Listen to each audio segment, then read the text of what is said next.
the noise has already started at the Astrodome.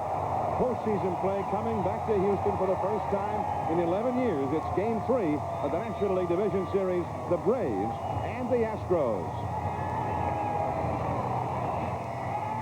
The Braves have met expectations, leading this series 2-0.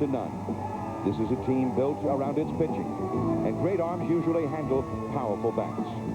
Having been there many times before, this team now looks to finish the first step on its way to a 6th consecutive league championship series. The Central winning Houston Astros are newcomers to the playoffs. Is experience part of the equation that has them on the brink? Are pressures really that different? How else to explain 2 MVP candidates shut down? Bagwell and Biggio are responsible for this team being here.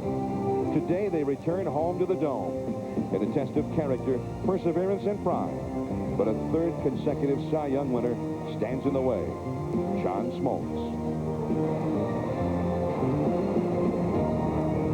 This is playoff baseball.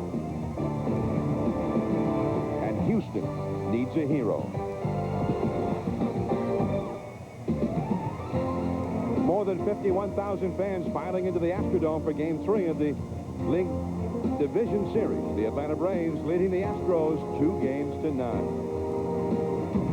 Hello, everyone. I'm John Miller, and the Astros are hoping to get themselves righted and get this series turned around. Shane Reynolds on the mound for Houston, a 16-game winner last year. But for the Braves, John Smoltz, last year's Cy Young Award winner. He's got a great arm, great talent. But Jeff Bagwell, the Astros star slugger, commented that he has a different style than both Glavine and Maddox. John throws a lot of fastballs, and at times can make some mistakes because he will pitch in also. He's not just specifically outside. He has a great slider. Everybody knows that, one of the best in the business. But you know, our only hope right now is to say that we can, we're going to have a decent shot at trying to beat John Smoltz. And with me is Reggie Jackson, and certainly Reggie, there is a difference between Smoltz and the other two, although he does have great stuff. The great stuff, the 95-mile-an-hour fastball, John, is a real difference when you talk about John Smoltz. John Smoltz has something that he has a chance to do today. He had a season where he was 15-10 last year, 24-8. You have a great season when you win. But John Smoltz, I know, would like to prove to people that, again, he is still the pitcher that he was last year. Yes, he will pitch inside, and yes, he will give you a fastball a hit. But a lot of times, John, when I was a young kid, I'd ask my mom, I want ice cream, I want ice cream. All of a sudden, she sits a gallon down in front of me, and I say, well, oh, I didn't want that much. So they'll be seeing something to hit, maybe, but it can still be tough to hit. Kevin Kennedy is here with us. Larry Dierker, the freshman manager of the Astros. Kevin Kennedy has some thoughts about Larry Dierker. John, the way a manager has an impact on the game is he's got to give the other manager a lot to think about. You've got to force him into a decision, leave yourself plenty of options. It's especially true when your team is not as talented as the opposition. Now, in the first 2 games, whether it be running the bases or utilizing the bullpen, Larry Dierker's Astros haven't been as aggressive as they need to be. Today, if Shane Reynolds gets in trouble early, down a few runs, they got to get him out of there. If they get some runners on against John Smoltz, they got to put him in motion. From the first inning on, they got to force Bobby Cox's Braves to react to what the Astros are trying to do. All right, Kevin, and we look forward to Kevin Kennedy's insights during his spotlight segments throughout today's game. The Astrodome, we're just moments away from getting started. Shane Reynolds will soon be facing Kenny Lofton and Chipper Jones right away.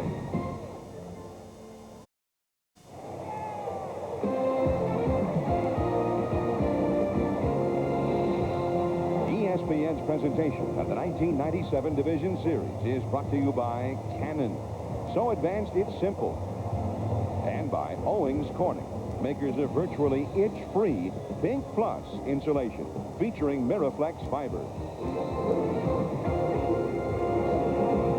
Fans still coming into the Astrodome. Bobby Cox and the Atlanta Braves hopeful that they'll clinch this division title here today. It's their 3rd consecutive year in the divisional series. They've only lost the 1 ball game. That was in Game 3 against the Colorado Rockies a couple of years ago. Now the Pepsi starting lineup for the Braves. It'll be Lofton in center, Lockhart at second, Chipper Jones at third, McGriff at first, Klesko in left, Javi Lopez the catcher, Michael Tucker in right, Jeff Blauser at short, and Smoltz is on the mound. Pitching for Houston, a 16-game winner last year, off to a great start this year before a knee injury cut him down.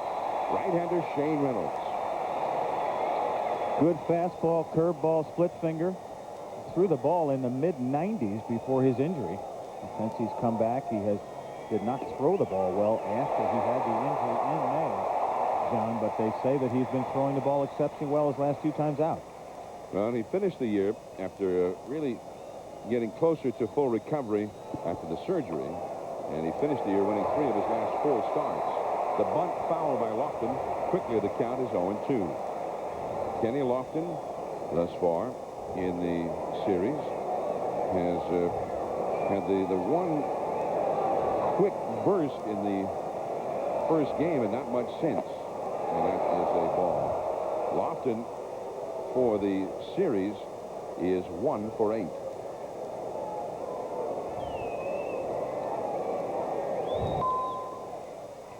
Bagwell off his glove. Biggio. Reynolds too late.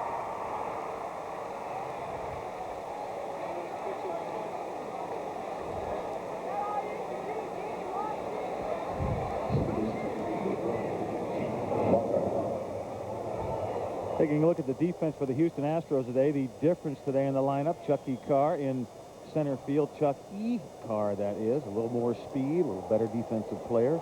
Although the other day, the center fielder made some outstanding plays. So Gabo.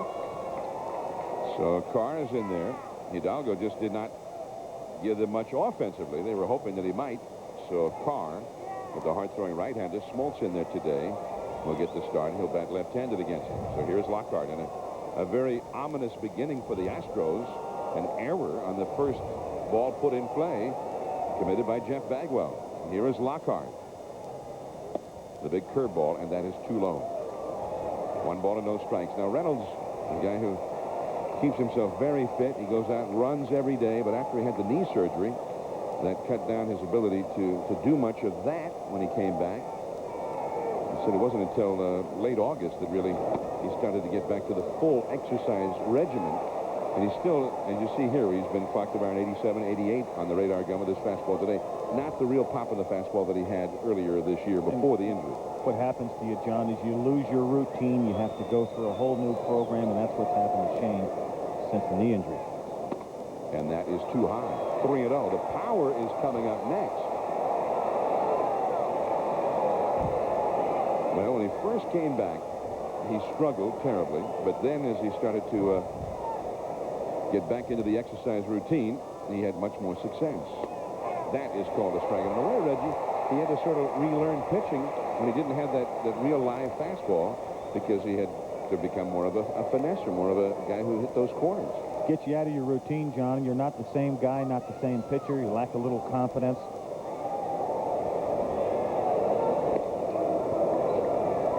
Anytime back to the back. Take a look now is what I'm starting to notice about Houston is they're still got the butterflies a little bit. They need to get rid of those and get on with hand with the ball game. A little error at first base, getting behind the hitter. Not the kind of baseball you want to play when you're trying to win a championship. Lofton started to go, then stopped. The ball hit well into left center field. Playable out there for Gonzalez. Lofton, who was 2/3 of the way to second, has to go back.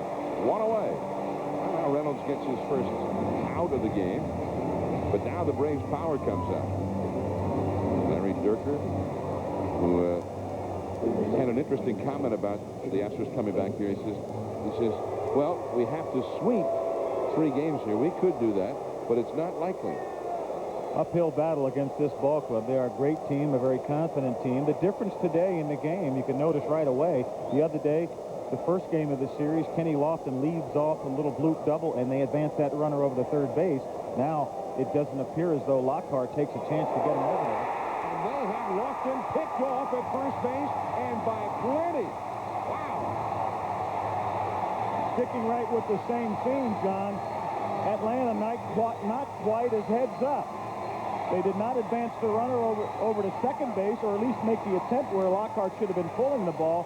And here again, we take a look where Lofton gets caught going the wrong way. He had already made a decision. He had already committed to stealing second base. You just kind of wonder again, that groin injury, that upper thigh injury that he had earlier in the year, does it still bother him? Trying to cheat a little bit. to get the better jump, perhaps. So now, just like that, 2 down and nobody on. And you're wondering if these last 2 plays might be helping the butterflies to start to disappear for the Astros. 0-1 to Chipper Jones. And now 1 ball and 1 strike. Anytime you're in postseason and struggling, you're grasping for straws. You're looking for anything.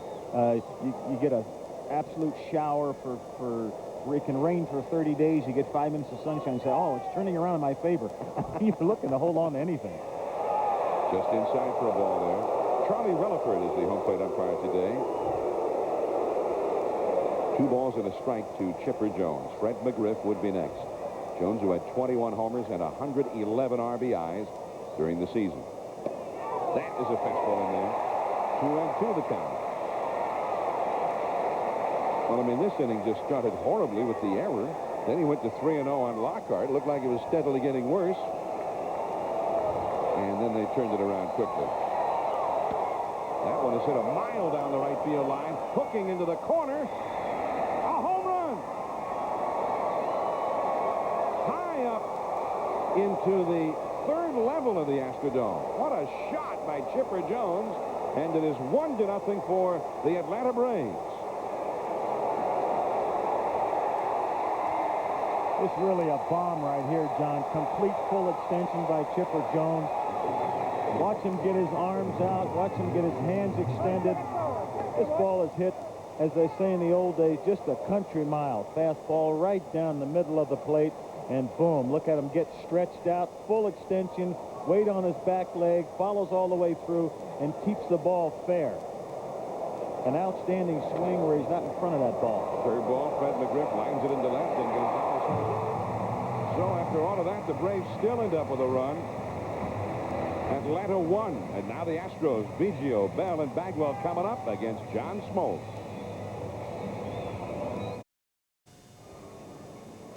Braves have jumped ahead here, 1-0 against Larry Dierker's Houston Astros. Now the Astros will try and get something started against John Smoltz at the top of the order. The 3 guys, Biggio, Bell, and Bagwell, who have not been able to get it going yet this year. Here's the Astros Pepsi starting lineup. Biggio, who has the only hit of those 3 killer bees at second base. Derek Bell in right field, Jeff Bagwell at first. Gonzalez in left, Spires at third, Carr in center field in place of Hidalgo hitting 6th. Ricky Gutierrez at short. Osmus is the catcher and Reynolds the pitcher hitting 9th. And on the mound for Atlanta, yet another one of the premier pitchers in all of baseball. Last year's Cy Young winner in the National League, John Smoltz. Johnny Smoltz, an absolute outstanding fastball. Really an earned run average last year of 296, 295, just a little bit more this year. Just 15 victories, so did not get the breaks, but certainly did pitch exceptionally well again. Indeed. Other than run support, things really outside of his control. Not much to choose from last year to this year in terms of the final numbers. So Biggio will stand in. He got an infield hit in the 9th inning on Wednesday, his only hit of the series. Called a strike of the inside. Biggio showing bunt. You saw Lopez set up on the outside. That one ran to the inside, but he got the call. By the way, the plate umpire is Tom Hallion, as they changed crews on us since we were in Atlanta. So I apologize to Tom Hallion. He looks nothing at all like Charlie Relaford. That's foul down the right field line. You know, that's very unusual. In all the postseasons that I've played in, I think 11 or something like that, 6 World Series or whatever, I never have known them to change umpiring crews. I don't understand why. It caught me by surprise. I firmly believe that they should stick with the same umpires. Down the right field line. On the run, and making the catch is Tucker. And he was shaded in that direction, playing Biggio to hit the ball the opposite way against Smoltz.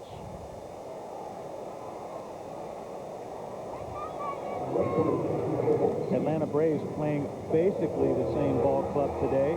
Right fielder today, Michael Tucker. Andrew Jones has a much better arm than Tucker, and of course the great center fielder Kenny Lofton, able to cover so much ground. Now here is Derek Bell. Well, we saw there, I guess, Reggie, following the scouting report. I mean, positioning before the pitch, as Tucker made what could have been an extra base hit into an easy play because of where he started out. It's going to be interesting, John, to see how the Astros react to being at home. I'm sure they're more comfortable here.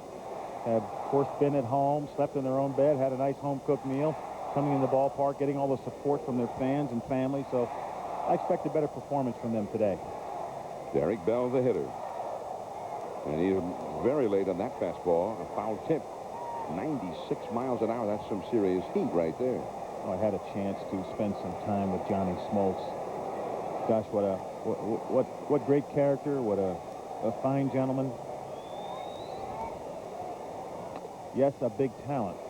But Johnny, just a guy that exudes confidence, and not in a cocky kind of way. Just ones where you recognize that he is just self-assured. It's really nice playing behind a pitcher, a player like that. 1-2 the count. A pop-up. Coming down the line from first is Fred McGriff. Still coming down. 3-4. 2 men gone, and Bagwell coming up. Now, Reggie, as Bagwell comes to the plate, you made a comment before the game that against Smoltz, you will get a pitch to hit. The question is, as hard as he throws, will you hit it? And we saw that with Bell there. The first pitch that he swung and foul tip, that was a pitch to hit right in there, but he didn't get it. You know, many of your hard throwers or strikeout pitchers will get guys to pop up a lot, to hit a lot of high fly balls, along with missing the ball and making them foul it off, John. Bagwell. And you saw there, Smoltz coming right after. The reason for that is because they're comfortable when you throw the ball 93 miles an hour plus. They're comfortable pitching up. That's the toughest pitch to get to when you're a hitter, trying to change the arc of the bat and get the bat up in the strike zone rather than hitting the ball down where you just drop the barrel because the ball is down. Out in the outside corner. Quickly, Bagwell is in a hole, 0-2. Still looking for his first hit of the postseason. He is 0 for 8. And once more, he has struck out 5 of those 8 times. Too far away. 1 ball and 2 strikes. 1-0. Atlanta on the spectacular home run. There could not have been many home runs longer in the history of this ballpark than the one that Chipper Jones hit here in the first inning. Right center field, into the alleyway, and cut off by Tucker. Bagwell with a big turn, but he's going to hold at first base, and a strong throw by Tucker into second. So Bagwell gets that first hit.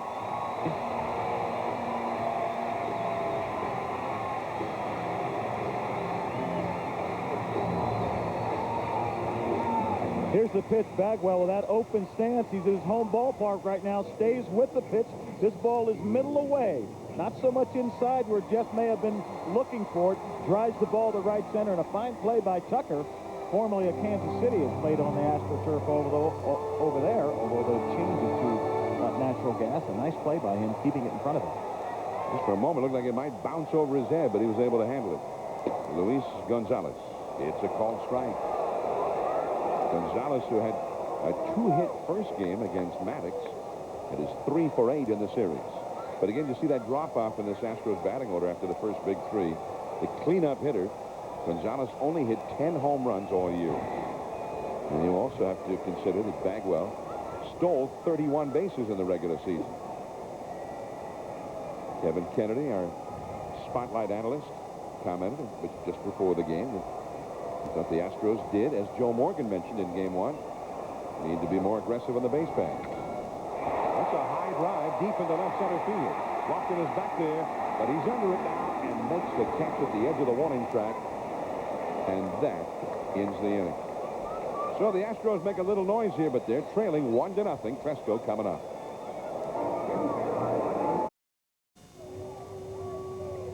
One nothing Astros. We go to the second on the home run by Chipper Jones. The Braves are leading here.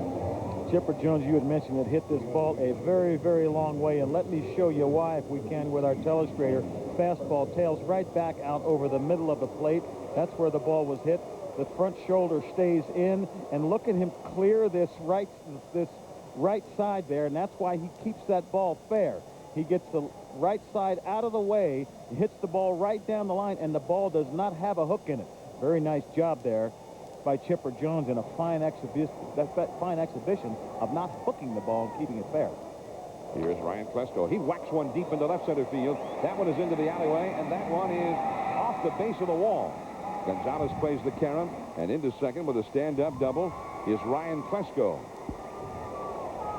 So Klesko, who hit the first pitch in the first game from Darryl Kyle for a homer in Atlanta, hits the first pitch here in Game 3 for a double into left center. So many people talk about Ryan Klesko being home run happy. What he does is start thinking about hitting the ball to right field. Here's a guy 6'4", 235 pounds.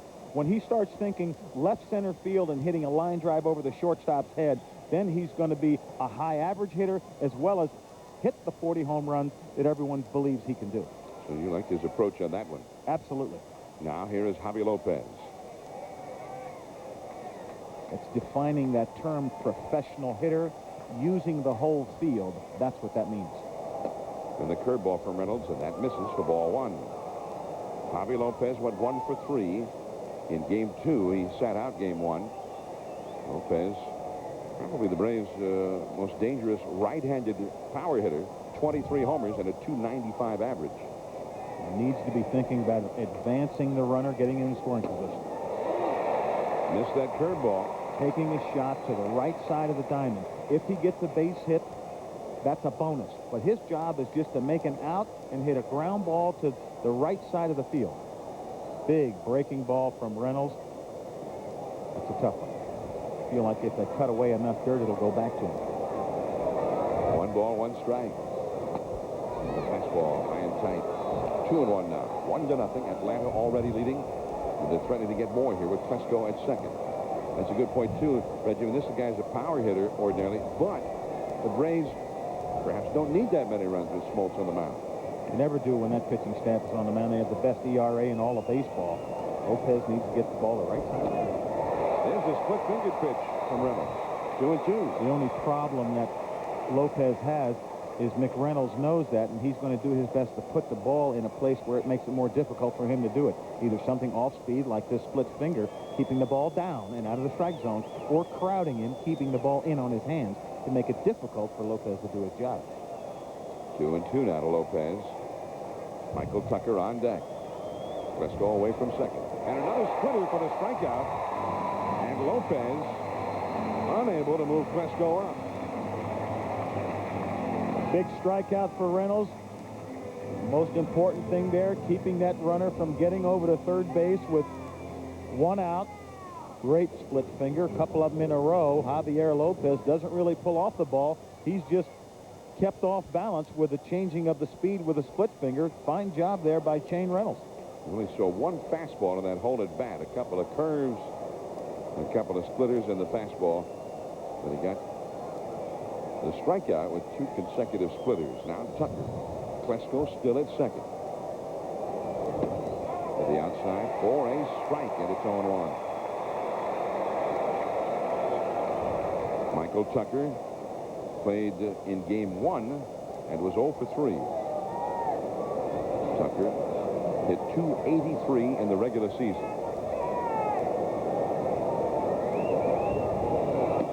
Again right there. Strike 2 call. Well, it worked once, so he went right back with it again.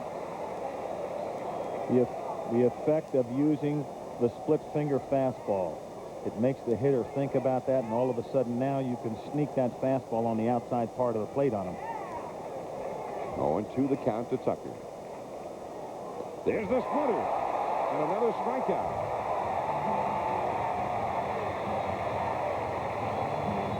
And some impressive pitching here after the double by Klesko. Reynolds doing a great job of not only keeping the hitters off balance, but look at the location of the pitch. These balls are not bouncing in the dirt. They are staying up. They are staying down low enough, but not to the point to where they're bouncing. A great job there by Shane Reynolds. 2 down. Klesko at second.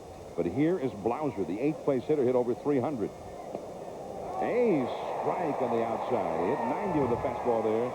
Beautifully placed. And the success right now pretty easy in watching Shane Reynolds, the way he is mixing his pitches. You can't sit on anything because he's throwing hard enough when you touch 90 miles an hour to get the ball by a hitter when he has that split finger in the back of his mind. He knows the feeling of success against his team. The curveball is hit through the middle, base hit. Here comes Klesko. Carr up with the ball. Here comes a throw. It's offline. The ball is off the glove. of the catcher Osmus, and scoring is Klesko. And I tell you what, had Carr put that throw on the plate, Osmus would have had it waiting for Klesko. 2-0 Atlanta.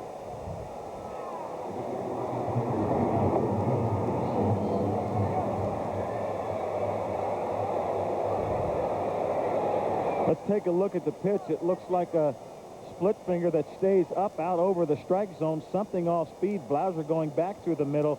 Disappointing here, I'm sure, for the Houston Astros. This play should have been made. Carr catches the ball with one hand on the other side, not on his throwing arm side, and then throws the ball up the line.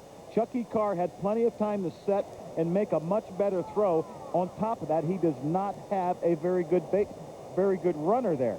Ryan Klesko with below average speed. Chucky Carr should have thrown him out. Well, the throw, as you saw, hit Klesko on the leg.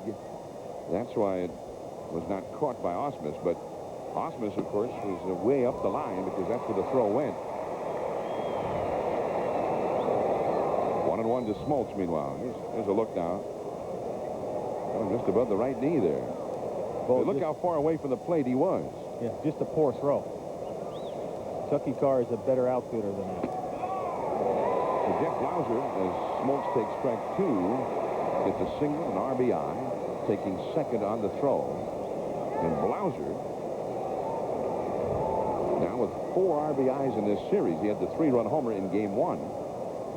And Reynolds certainly can lament giving up the base hit to him because the pitcher was up next. And there's the splitter for the strikeout. He strikes out the side, but Jeff Blauser got a hanging curveball and ripped a single to make it 2-0 for Atlanta.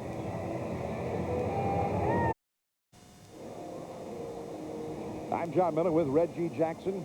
Joe Morgan, he's too busy to be with me today. Reggie's in San Francisco. I'm picking Joe up. Yeah. So, John Smoltz now got a 2-run lead. And I know you spent a great deal of time with John Smoltz yesterday. And you came away very impressed with him. Very impressed, John, a guy who's very, very confident, as I said. And the thing that first time I really heard in words about what I always thought about preparing for pressure, he said to me, Reggie, he said, you know, what I believe is that if I could prepare myself during the season like I can in postseason, that I'd be absolute at mental fatigue during the months of May and June. As many people had always said to me, well, if you do this in the postseason, why can't you do it all season long? And it's the first time I heard that from someone who I firmly can believe or firmly understand it. If you get a chance to talk to this guy, he's really a gentleman. He's a class act. He's got a lot of things to say that make sense. Well, and he certainly makes great baseball sense for Bobby Cox in October because he has had more success than Glavine, more than Maddox, more than any other. In fact, with a win today, he'll equal the most victories by anybody ever in postseason. Dave Stewart, 10 postseason wins in playoffs and World Series, and of course Whitey Ford won 10 games in the World Series alone. Well, there's so many people that talk about athletes and talk about whether it's a Joe Montana or whether it's a Reggie White or Michael Jordan, and they say this player has great makeup. It's nice to talk about players like John Smoltz, players like Jeff Bagwell, Craig Biggio, and you talk about their makeup. That's what they mean. Great character. Billy Spires with a 1-ball, 2-strike count as the curveball misses. Spires will be followed by Carr and then Gutierrez. You see in postseason play 9-2, including 6-1 in the league championship series. Right to the second baseman, Lockhart, and Spires is retired. Well, Reggie did have a chance to sit down and chat with John Smoltz yesterday, and he talked to him about a variety of topics. Let's listen in. The playoff gives me an opportunity really to rev up the engines mentally and to be able to showcase what I've been able to always think that I can do, and that's pitch for me. A lot of echo in that room you guys were sitting in. Here's Chuck E. Carr, and he takes ball 1. That's my big chance. What happened? I'll package it and I'll send it to my mom. Oh, maybe you didn't thread the tape quite properly. You're new at it. Swing and a miss by Carr. 1 ball, 1 strike. Well, if I get my copy, I'll just take it home. Have my friends over. We'll hear more with Reggie and John Smoltz when we get over to Reggie's place afterward. There's a little foul back behind the plate. Everybody's invited. 1-2 the count to Carr. 2-0. Atlanta is leading here. Ricky Gutierrez is on deck. Carr hit .288 as a left-handed batter during the season. That's primarily the side from which Durfee used him. You know, I haven't figured out whether you have a great sense of humor or you're just a wise guy. See, that's what they said about me. See, I thought I had a great sense of humor when I was playing, but they said, oh, Reggie's arrogant. He's a wise guy. You get away with it. Yeah. No, I'm arrogant. I'm just like you. I pattern myself after you. Stop it. 2-2 the count to Carr. Count? Thank you, sir. There we go. Gutierrez is on deck. Jeff Bagwell got a first-inning single, and that's the only base runner for the Astros thus far against Bobby Cox's ball club. And down on strikes is Chuck Carr. That was a 94-mile-an-hour fastball. Big fastball and a ball you cannot catch up to. Anytime the pitcher throws the ball up in the strike zone, you must lay off those pitches. Smoltz pitched here at the beginning of the season. It was opening night. The Braves were here, and it was Smoltz versus Shane Reynolds. Gutierrez stands in. That's ball one. Smoltz didn't pitch badly, but Reynolds pitched beautifully, and the Astros won that game 2-1. But Smoltz over the years has won more than he's lost here. He is 9-4 at the Astrodome. 2-0 to Gutierrez. 2 down and nobody on. Do the Braves or Smoltz have any bad statistics? I mean, the more you read about their statistics, you've got to stop reading about these guys. That's what you need to do. And if you're facing these guys, better not read the stat book. This is what happened on opening day when they hooked up. That one misses. 3-0. Brad Osmus, the 8th place hitter, is on deck. The nice thing, too, for all you young baseball players watching at home is you never see John Smoltz off balance, throwing too hard, running, or overthrowing. He stays within himself, which is the term. He's very relaxed, very smooth. Never off balance at the end of that motion. And it goes to 3-2. The foul ball off to the right. Greg Maddux went in game 1, and he was outstanding, going the distance. And then with game 2, they go to Tom Glavine. He's won a couple of Cy Young awards. Maddux has won 4. And now Smoltz, who won it just last year. Ball 4 to Gutierrez. Well, now, Reggie did talk with John Smoltz yesterday, and they did have some interesting comments. Let's go back to that. The playoffs gives me an opportunity, really, to rev up the engines mentally and to be able to showcase what I've been able to always think that I can do, and that's pitch when it really counts. I mean, I don't mean to demean the regular season. The regular season counts. But as you know, this is what we play the game for. We play for that ring. We play for these type of games because you don't know how many times they're going to happen, and you can't let them go by. Well, that's certainly what John Smoltz is all about. I was nervous the first time I was doing it. That you interviewed him? That's why the echo is. He did much better that time. Thank you. 0-1 the count. Next time, though, you should just tell us in advance. We'll send a crew down there with you. 0-1 to Osmus. Osmus is the only non-pitcher who has had a big hit in this series for the Astros. The pitchers have driven in 2 runs in the first 2 games.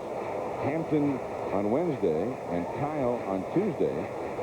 But Osmus had a big 2-run double in Wednesday's ball game. The only RBI hit by anybody other than pitchers for the Astros in this series. Well, John, they really haven't had very much offense in the first 2 ball games, and what they need is they've got to get some production. 1-2. They've got to get some production from the famous Killer Bees. Darryl Kyle. The pitchers have gone 3 for 4. Kyle had 2 hits, but Biggio, Bell, and Bagwell a combined 2 for 28 so far. And that's where the production comes for the Astros. And what happens in postseason, it's noticed so much more. Just 2 games. But that's what the media does. That's why there's so much pressure. That's why all the attention. That's where reputations are made or whatever. Well, we heard it in Seattle yesterday.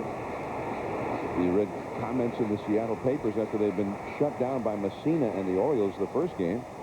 Some fans wanted to know what was wrong with them. Why were they so lethargic? Why were they so dead? Well, that happens sometimes you face a great pitcher. Osmus is down on strikes. One man left. We head to the third. Lofton, Lockhart, and Chipper Jones are coming up. 2-0 Atlanta.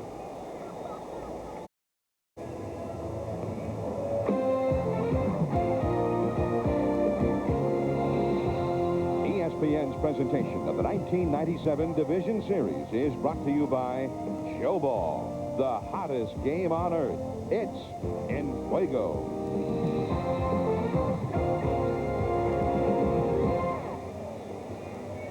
En fuego? Joe Ball. I'm not sure of this, but I believe Joe Morgan has nothing to do with it. Joe Ball? I thought that's Dan Patrick in Fuego. Didn't he start in Fuego?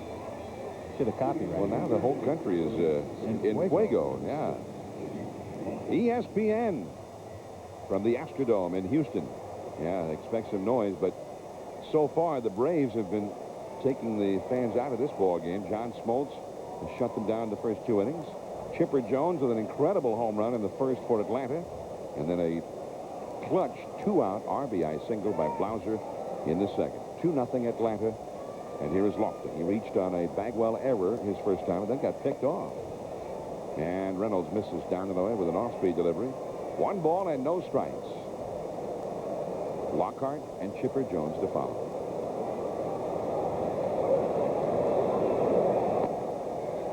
And it's a little bit low on the outside. 2-0 the count. Shane Reynolds almost got out of a tight spot in the second. He gave up a leadoff double to Klesko, but then struck out Lopez and Tucker. Blauser got the hit. That's foul. 2-1 to Kenny Lofton. Kenny Lofton, the end of a contract now, and it looks like he'll be a free agent. The Braves may well not even attempt to re-sign him. So I'm sure, Reg, in terms of helping the Braves win something here in the postseason, he'll do his best, but also he's got some personal goals in there as well. Tough play for Biggio. Not in time. Looked like Biggio might have had a hard time getting that ball out of his glove or getting a grip on it. That's what happens. That's what speed does to you, John. Biggio, I'm sure, had trouble finding the handle because you want to barely have it touch the leather because you know there's a man running that can fly low to the ground.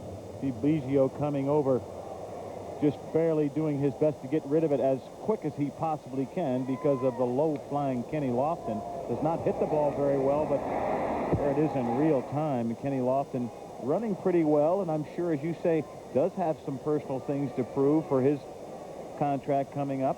He wants to prove to people because people are questioning whether he can run or whether he's lost a little something.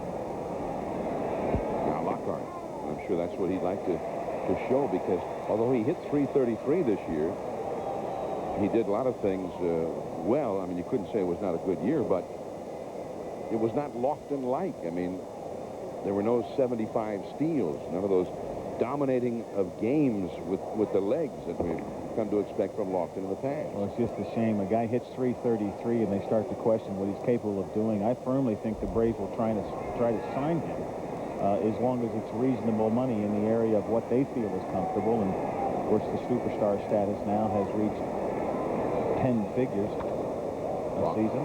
Lockhart with a high foul off the right field side in amongst the spectators. 0-2 the count. Well, Lockhart's in the same spot he was in the first time, Reg.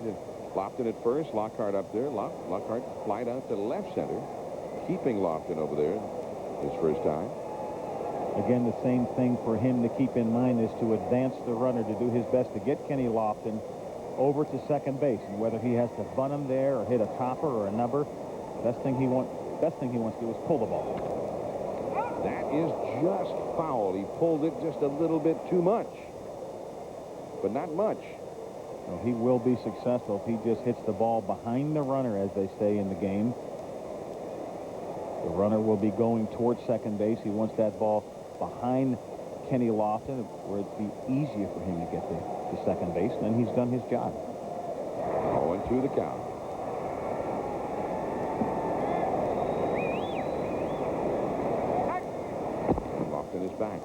Lofton, in this series, has attempted one steal and was thrown out by Tony Eusebio in game 1. He was on his way to attempt a steal when Reynolds turned and threw the ball to first to pick him off in the first inning today. And again back. Many times what they'll do is they'll time the amount of time it takes for the pitcher to throw to home and then the time it takes for the catcher to throw to second base. They have all those times. Anytime together, collectively, they'll add up more than I should say 3-5, 3-6. That's the time you can run on a guy. Kenny Lofton goes down to second base under 3-3.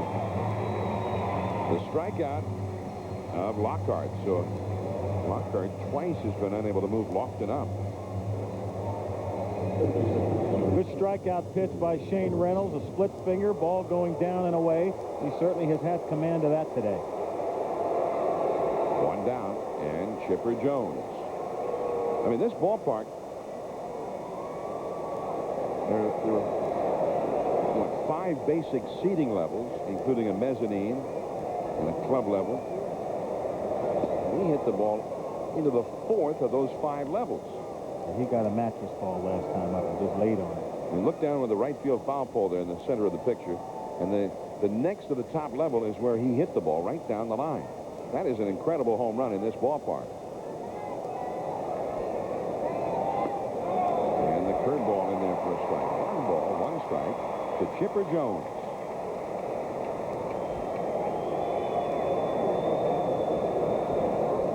Four homers in 10 division series games. I mean, the division series only was invented a couple of years ago. Into left field, a base hit. Lofton turns at second. He'll hold there. Good hustle out there by Gonzalez. He didn't take anything for granted. He immediately fired it right back in to make sure Lofton did not advance. Very nice hitting there by Chipper Jones. Hit the ball a country mile his first time up in the 3rd or 4th deck, I should say, and then goes with a pitch away, remaining a good professional hitter. Look at the head staying on the baseball. The front side stays in, and he stays right on the ball. Do not pull your shoulder off the ball, your front side off the ball. Usually the body will follow where the head goes. Very nice job of hitting the baseball there by Chipper Jones. And Chipper Jones hit .317 as a left-handed batter with 20 of his 21 home runs. And in his first 2 at-bats today, you can get an inkling of why both of those things were true. We saw the power the first time, and we saw the ability of a 300 hitter on this at-bat. Now McGriff. Changeup is low. McGriff lined out to the left fielder his first time. He has not become a high salary player based on his Shane Reynolds at-bats. Reynolds has done well with Klesko is on deck. 2 men on, 1 man out. And the splitter is too low. Well, this is another crossroads right here. I mean, the Astros are dangerously close to being blown out of this game early on. Well, they certainly can get themselves in a deep hole because you have John Smoltz on the mound who's throwing the ball exceptionally well. Freddie McGriff at the plate with a couple of men on. So Freddie wanting to do his best now just to plate one of those runners. He didn't get it. The job now, the burden, the pressure falls on the shoulder of Shane Reynolds to get Freddie McGriff and whoever is behind him out, Ryan Klesko. He's got to deal with the power. Goes with a split finger there, again, keeping the hitters off balance, off stride. Work cut out for Shane Reynolds. Lofton and Chipper Jones with their leads. 2-1 the count. A little too far outside of the fastball. It is 3-1. And wind up getting behind in the count. Here's a real good pitch to hit. Freddie McGriff has an opportunity now to pick one way or the other. He can pick a split finger fastball, or he can pick just a straight fastball and time one of them because he's got a freebie. 3-1 the count, and he walks it. Missed badly with that one. You saw Ramon Garcia warming up in the bullpen. And now Vern Rule, the pitching coach, is dispatched to the mound by manager Larry Durker to chat with Reynolds here. It's all started on an infield hit by Lofton.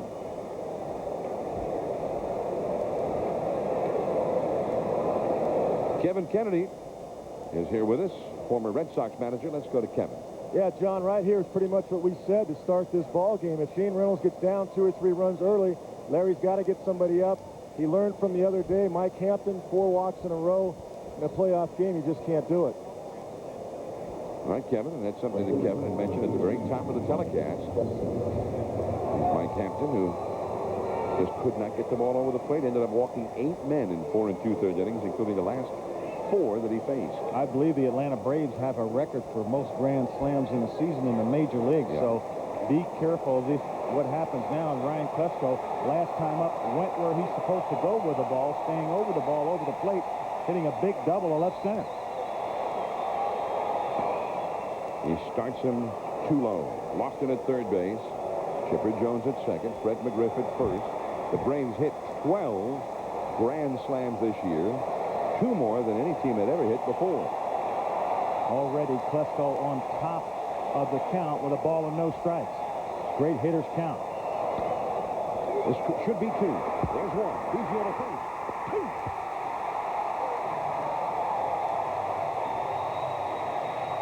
A double play, and the Astros are still breathing.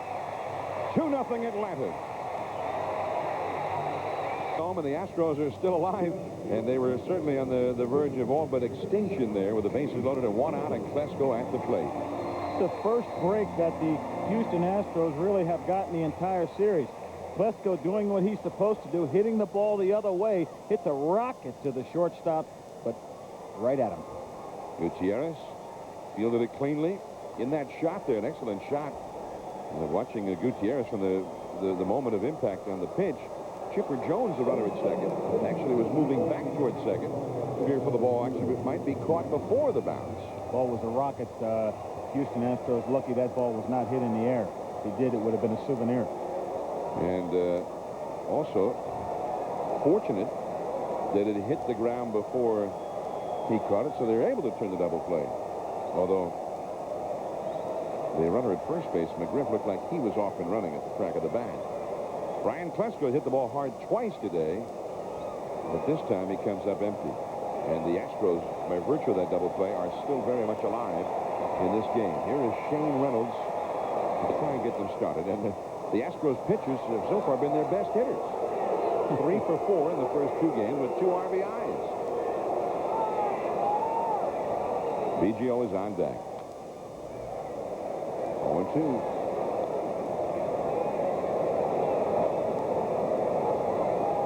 Later, San Francisco Giants try and stay alive against the Florida Marlins. The hard slider down and away will be playing out in San Francisco.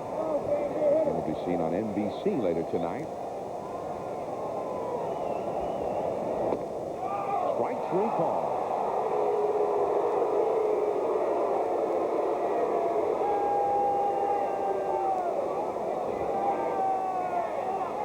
Shane Reynolds talked to us before the ball game, and we asked him to tell us about Larry Dierker's managing style. Every time the pitcher gets in trouble, the manager goes up and takes him out. Then he never gets confidence in himself and his own pitches and work out those jams. He let us guys do that this year. And get in a little jam, and like you said yesterday, Mike was in some jams this year in the second half, and he made that pitch and got out of it. That's why he was so successful. I think a lot of the success that the pitching staff had this year was from Dierker, letting you go out and you know, make your jams and get out of your own jams. And that just gives the pitcher confidence. And when you go out there and you have a pitcher pitching with a lot of confidence. Some interesting comments by Shane Reynolds as Trey Biggio takes a strike. And Shane Reynolds, as you might have been able to detect there, from Monroe, Louisiana. I love listening to that accent. Really, you really get a chance there to recognize that it takes a little bit more to manage than just pushing buttons or watching what a guy's doing. You've got to get confidence. You've got to be able to understand a pitcher when what he's going through at certain times to give him the confidence in you as well as himself. That one is hit well to left field. Klesko is there, though. Number 1. But twice Biggio, out number 2, I beg your pardon. Twice Biggio has hit the ball hard, but twice the ball caught in the outfield by the Braves. Greg Biggio going after a fastball that's supposed to be on the outside part of the plate, creeps back in. Yes, he's pressing a little bit. showing a bit of frustration. Needs one to fall in for him. A great player. Wants the people to know it. It's sometimes unfair when you make judgments of players when you see them for just a couple of days. The unfairness of pressure baseball, the unfairness of playing in a short series. Derek Bell, and that's ball one. Bell is still looking for that first hit. 0 for 10 in this series. Biggio, who had 22 homers in the regular year, and certainly hit that one well enough to have been a homer, just didn't get the loft on it. Bagwell hit one very similar to that in his first at bat in game 1. Bagwell hoping to bat. He would be next. 2 down and nobody on. 2-0 Atlanta. Third inning. Right there on the outside. 1-2 the count. Now, Houston not really a tough team to pitch against because they have the 3 guys at the top of the order, and those are the fellows that comprise almost 65 to 70% of the offense.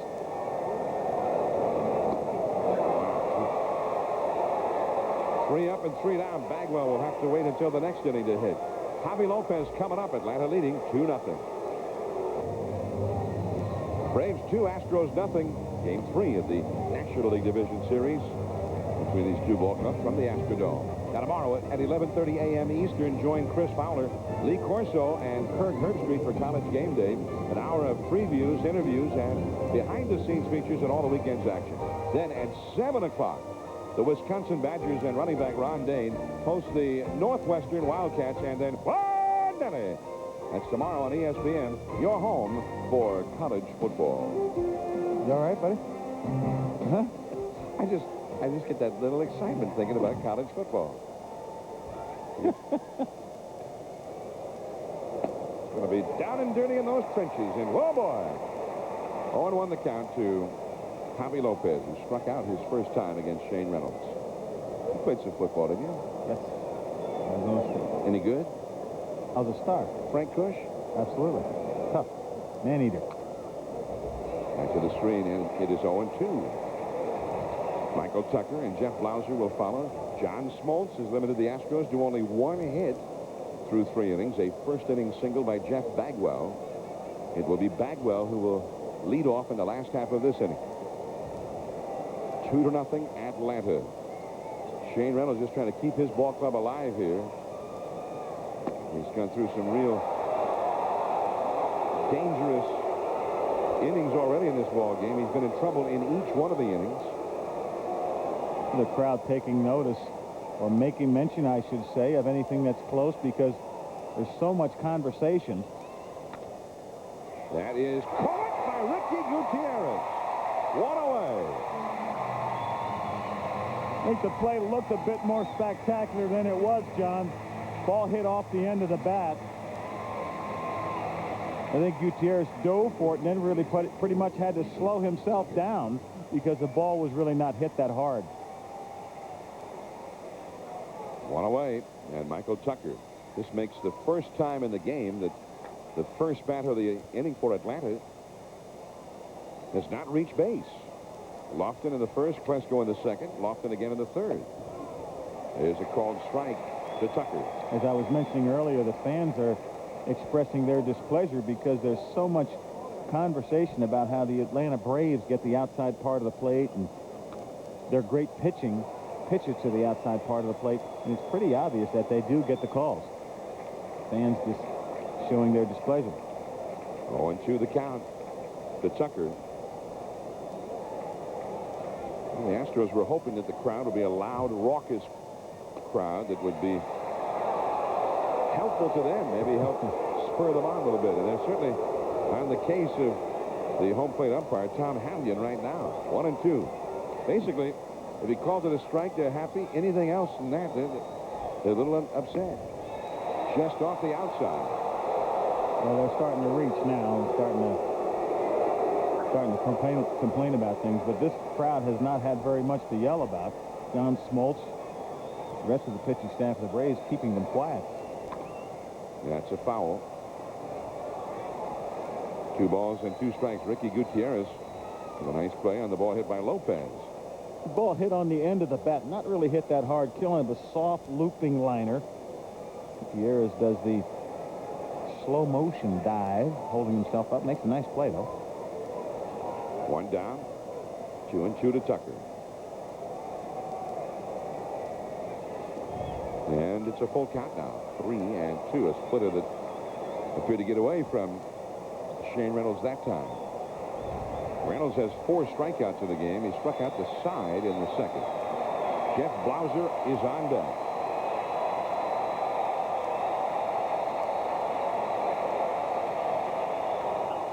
High in the air to left field. Gonzalez near the warning track. 2 down.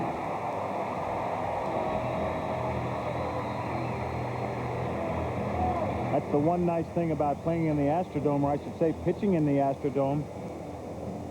Shane Reynolds has a lower earned run average pitching in the Dome because this is a much better place to play. It's a more difficult ballpark to hit in than on the road.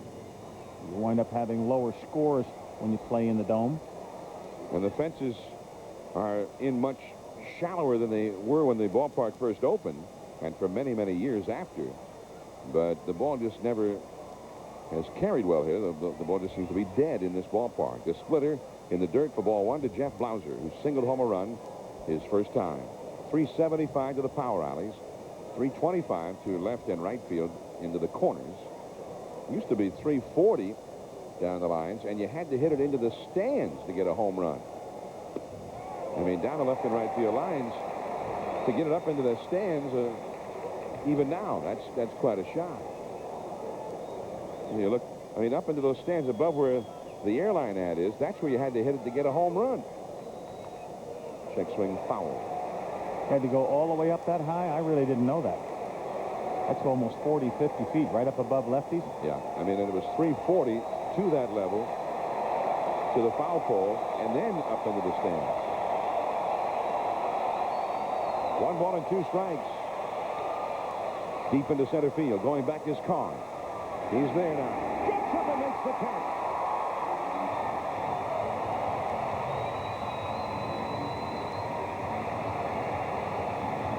So the Braves are throwing everything against Shane Reynolds.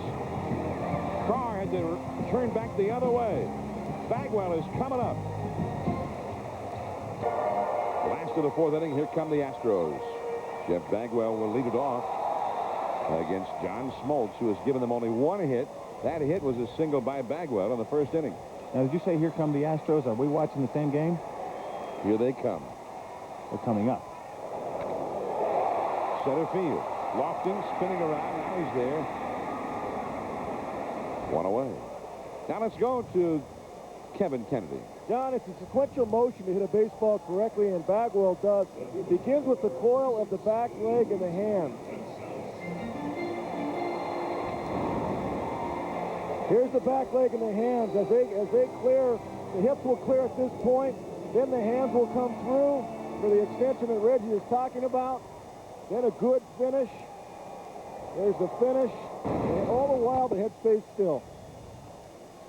Well, he hit the ball hard this time as well, but this time into an out. 1 gone, and Gonzalez, he hit the ball hard his first time, deep into left center, caught by Cresco.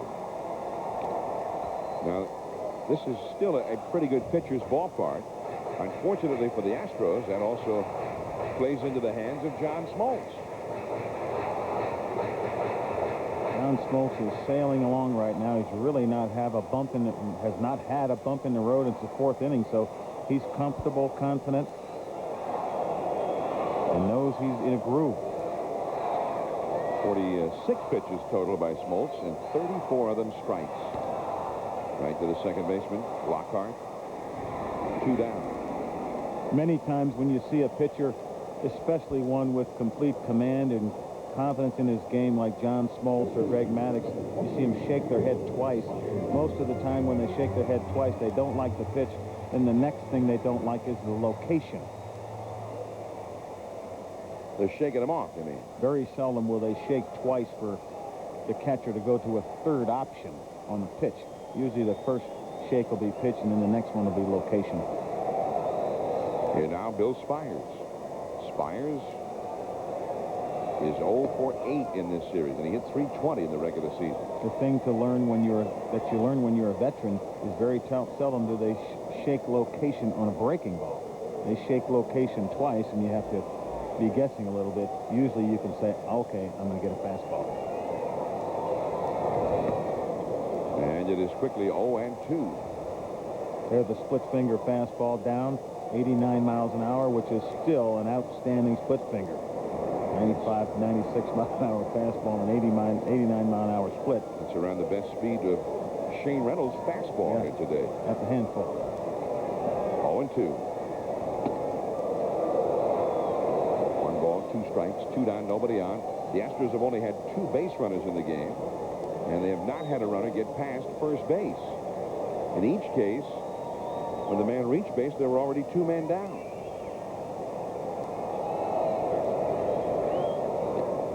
2-2. The splitter again. You know, things are going along so quickly for John Smoltz. Already 2 outs. He hasn't thrown that many pitches, and he's just sailing along. 2-2. If there is a game here tomorrow, our 20-game winner, Denny Nagel, will go for Atlanta. It's a little bit high with the fastball. 3-2 the count now to Bill Spires. Braves' 4th pitcher. Won 20 games this year. Billy Spires, not a lot of power. 3 balls and 2 strikes. John Smoltz with great command. He's going to get a ball to work with here. And he is called out on strikes. But that was much too close to take with 2 strikes. So Bill Spires still hitless in the series. Still 2-0 Atlanta. We go to the 5th inning. Smoltz, Lofton, and Lockhart coming up. Braves 2, Astros nothing as we head to the 5th inning from the Astrodome. John Smoltz coming up here. The NHL and the Deuce will go overseas for the first time in the regular season with 2 games from Tokyo. Paul Kariya and Teemu Selanne of the Mighty Ducks of Anaheim face off against Mark Messier and the Vancouver Canucks. Game 1 tonight at 11 Eastern. Game 2 tomorrow at midnight Eastern. That's NHL hockey from Japan, only on ESPN 2. Here is John Smoltz. The Deuce. 2. Smoltz struck out his first time. Smoltz this year hit .228 and had 3 doubles and 4 runs batted in. What did he hit? .228. 2. He's a pretty good hitter. Yes, he is. For a while, the first half of the year, he's hitting over .400. He really finished in a big slump, facing Shane Reynolds, the curveball. Spires, he got it. 1 away. Now let's go to our colleague, Kevin Kennedy. Hey, thanks, guys. We talked the other day about how healthy Kenny Lofton is. Well, he's running pretty well today. First at bat in the first inning, he reached on an error by Bagwell, and he beats Biggio's throw as the carom went off of Bagwell's glove. Second time up, infield single, right through the bag, running extremely well. 3.8 down the line, well above Major League average. And, Kevin, that's about what he's expected to be when he's healthy, right, as we see right there. 3.8. And Kenny Lofton, when he's healthy, as he said the other day to us, 3.8 down the line is what he runs, and that's what he's running today. Major League average for a left-handed hitter is 4.2. For a right-handed hitter, you take a 10th off, it's 4.3. So Kenny is running at 100% today. All right. And there's ball 1 inside to Kenny Lofton. Although it has not translated into the stolen base for him in this series yet. He did get caught stealing in game 1 and picked off here today. 1 out, nobody on. That's a foul. Right past Pat Corrales, the first base coach. Long-time Major League catcher. Pat Corrales likes to tell the story about he is part of a Major League record. Most home runs by roomies. He and Johnny Bench once combined for 46 home runs. Although Bench hit 45 of them. 1-2 to Lofton.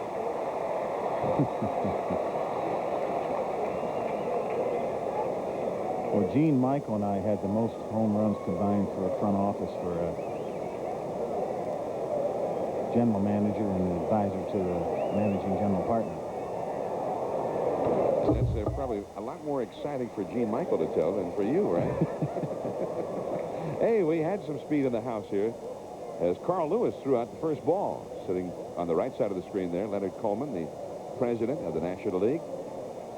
Although Carl, maybe he's thrown a split finger, I don't know. But he bounced it 2 different times on its way to the plate. Into the hole, Gutierrez. And he gets Lofton. Had to hurry, but he got it. And Lofton looked like he was moving pretty quickly on that one as well. Speed makes a player hurry, puts pressure on the defense because it makes you try to hurry to find the handle. And that's when you'll really go down to first base quickly. When it's called like a swinging, running and swinging at the same time. Your power hitters will not have that kind of speed or those kind of times going to first base. And of course, again, when you talk about major league average, that is going from the left side of home plate. The major league average from the right side of home plate, just a tad higher. And 0-1 to Lockhart. Well, you once played with one of the fastest people in the world, Hurricane Herb Washington. That's exactly right. 1974, he came to the Oakland Athletics. Reynolds gets the put out. 7 in a row retired by Reynolds. Still 2-0 Atlanta as we go to the last of the 5th inning. Chuck Carr will lead it off for the Houston Astros. We go to the last of the 5th inning. Carr, Gutierrez, and Osmus against John Smoltz. 2-0 Atlanta. And there is ball 1. Now, Carr used to be a leadoff man with the Florida Marlins, and he's leading off this inning, and this is a spot where they need the leadoff man to get something started. On base, came over from Milwaukee, where I understand he was released. Over there, he was asked to bunt, and he didn't bunt for scrap iron manager Phil Garner. And he came back to the dugout, and they asked him why he didn't bunt, and he said, this is what I understand, is that Chucky don't bunt. Chucky be hacking. And the next day, Chucky be walking, looking for a job. Soon, Chucky was hacking here in Houston. That's a fastball. I like it. Scrap Iron and Sal got together and handed him the pink in a road map. Scrap Iron had a great career here in Houston. He was just trying to help Larry Durker out, his former teammate. Well, a hack and a miss right there. 1 away. Bill Burton, at one time manager of the Astros, and he had Larry Durker, Phil Garner, and many others. Of course, Phil Garner also came up with the Oakland Athletics and was a teammate of yours, Reg. Ground ball to second. Off the glove of BGO. Of Lockhart, I beg your pardon, and Gutierrez is aboard. You've got to say that the Houston Astros need a break. They need to get some production from anybody in the lineup at this particular time. Ball booted by Lockhart into center field. Still only 1 hit. Fastball right down the middle of the plate. Gutierrez grounds the ball to Lockhart, and he gets a bit lazy, if you will. Should have gotten in front of that ball, kept it in front of it, may have had an opportunity to stay away from that E4. Now here's Osmus. He struck out his first time. Only the 3rd error of the game for the Astros, the 3rd base runner of the game for the Astros. And that is a strike. Each team has committed an error. Lofton reaching on a Bagwell error. Mike Magnante, left-hander, warming up in the Astros bullpen now. As the pitcher, Shane Reynolds, is on deck. Larry Durker recognizes he needs offense. Gets another base runner here, or even if not a base runner, he still may do his best to get some offense into the lineup for the Astros. They certainly only with 1 hit need something to get going. Starting to run out of time here, or in the baseball sense, starting to run out of outs. 2-0 in this ball game.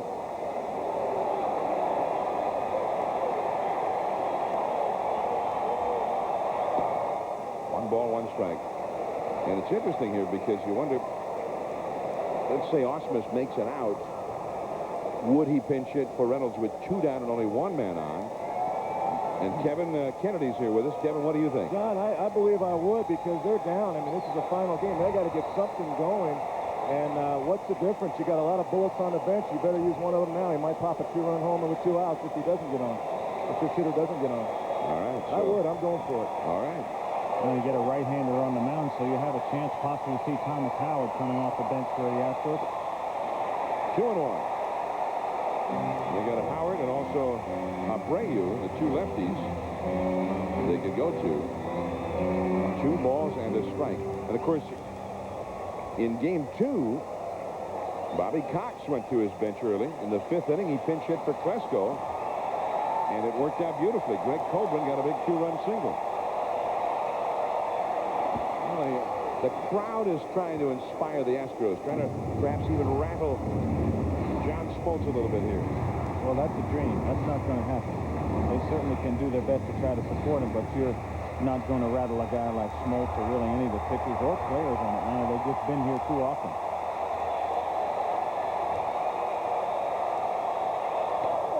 Double play ball. Flies to the second one. Start the first. 2 double play. And just like that, the inning is over, and that keeps Reynolds in the game. The big guys are coming up. Chipper Jones, who's gone deep once already today. Then Fred McGriff and Ryan Klesko. 2-0 Atlanta.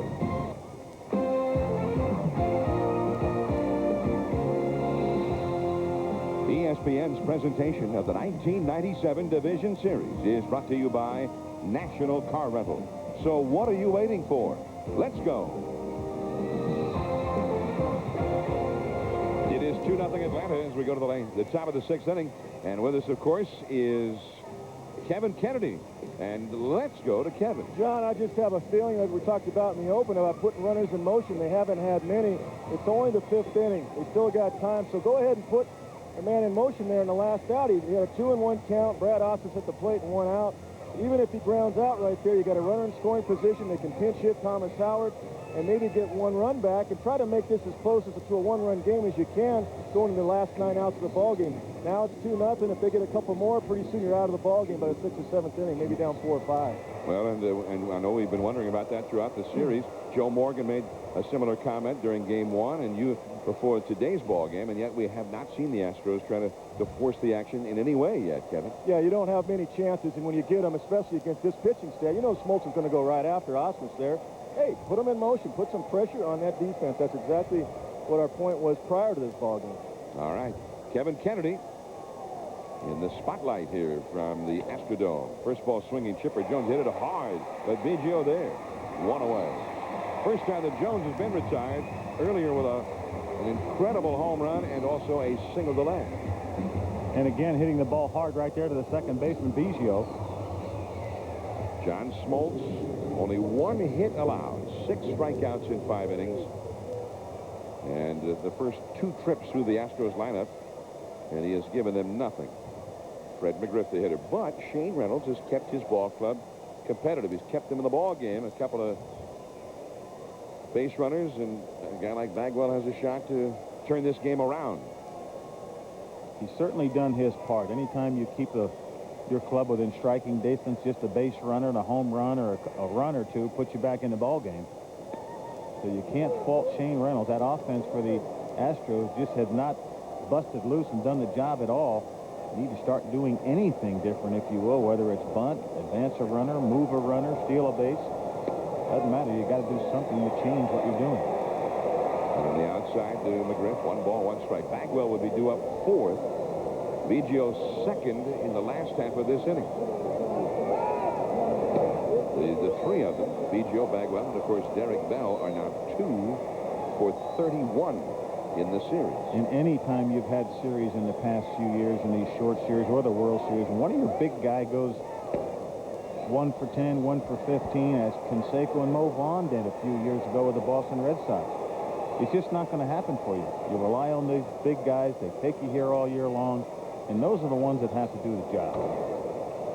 Fouled out of play, 3-2 to McGriff. And of course, the Atlanta Braves, well capable, probably more capable than any other team of shutting down the big guys. They did it to the Cleveland Indians 2 years ago in the World Series. Did it to the Pittsburgh Pirates earlier in this decade. Did he swing? Yes. Shane Gorman, the third base umpire, rings him up. McGriff was halfway to first. This rule has changed over the past few years. When the barrel of the bat gets past home plate, there you see it go past home plate. Freddie McGriff did go a little bit too far. He tried to change the mind. There you see it go way out past home plate. He tried to change the mind of the third base umpire by going toward first base to try to make it look like he didn't swing, but no luck, no cigar for the tall one, Freddie McGriff, Crime Dog. Now here is Ryan Klesko. A strike on the inside. Klesko has ripped a double to left center and ripped a low liner to short that was turned into a double play. And that's because he's been looking to hit the ball and use the whole field, be able to hit the ball out toward left center field. That's what Ryan Klesko needs to do to be successful. Guy has tremendous power if he uses the whole field. And we see Reynolds coming in on him here. 1 ball, 1 strike. Back away with a splitter in the dirt. 2-1. And there's so many times that you get cognizant of the ball inside. And when the pitcher is smart enough and successful enough to make a hitter think inside, that hitter's going to get beat more often than not.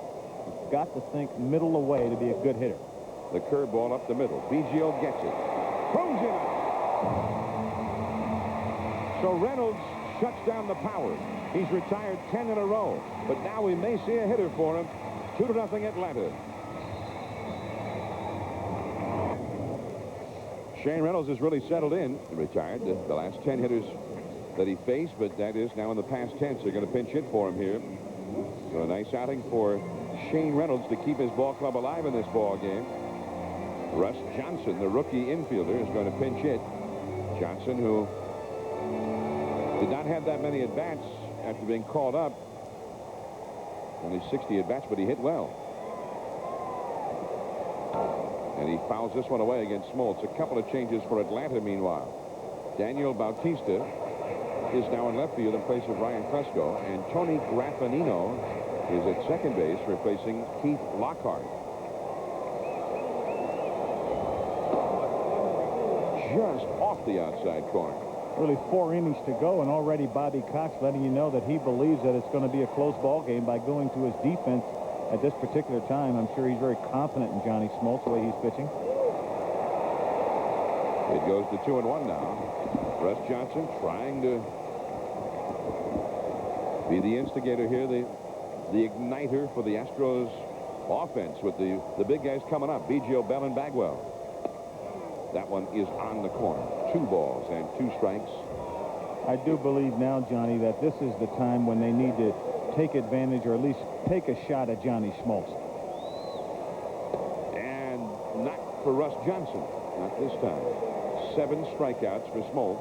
You saw Russ Springer warming up in the Astros bullpen. He'll come out in the 7th inning. Good hard slurve or slider, if you will, away. Hitting the glove, hitting the target, well ahead in the count of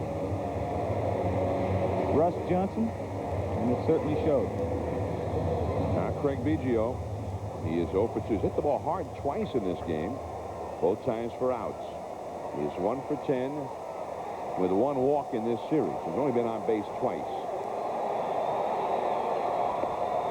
Bluffed the bunt, called a strike on the outside.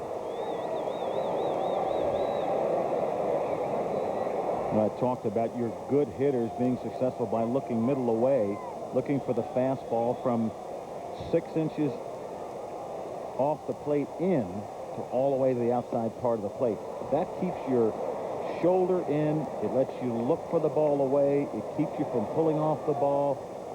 It makes you do all the things mechanically right that are good to hit the baseball, to make a good hitter. There's just a good pitch down and away, good slider. So Biggio quickly in a hole, 0-2. Derek Bell on deck.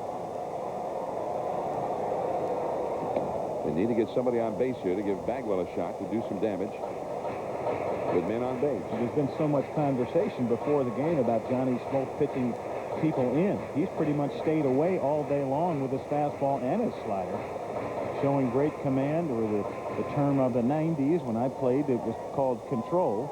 Now it's command. Rather than throwing with great speed of the fastball, it's velocity. 1-2 the count. That is in to left field. Chipper Jones was there, and couldn't get the glove on it. So Biggio has done what he had to do. Get on base somehow. That brings a smile to his face. And I just wonder sometimes if, no matter who you are, athlete or whatever, when the pressure isn't that great on you, do you get to those kind of plays? Do you make those kind of plays? Do you hit the pitch that's right down the middle when the pressure's not on? Chipper, I'm sure, knows that he should have made that play. Was he a bit relaxed? It looked like he should have made that play. They have scored an error to Chipper Jones. Derek Bell, the hitter. 1 out. Ball 1. Derek has looked a little over-anxious in this series. And that's good scorekeeping, because at home they stay tough on the offensive player. They know it would have been a mental uplift for Craig Biggio, but they stayed fair and wound up giving an error to the third baseman, Chipper Jones.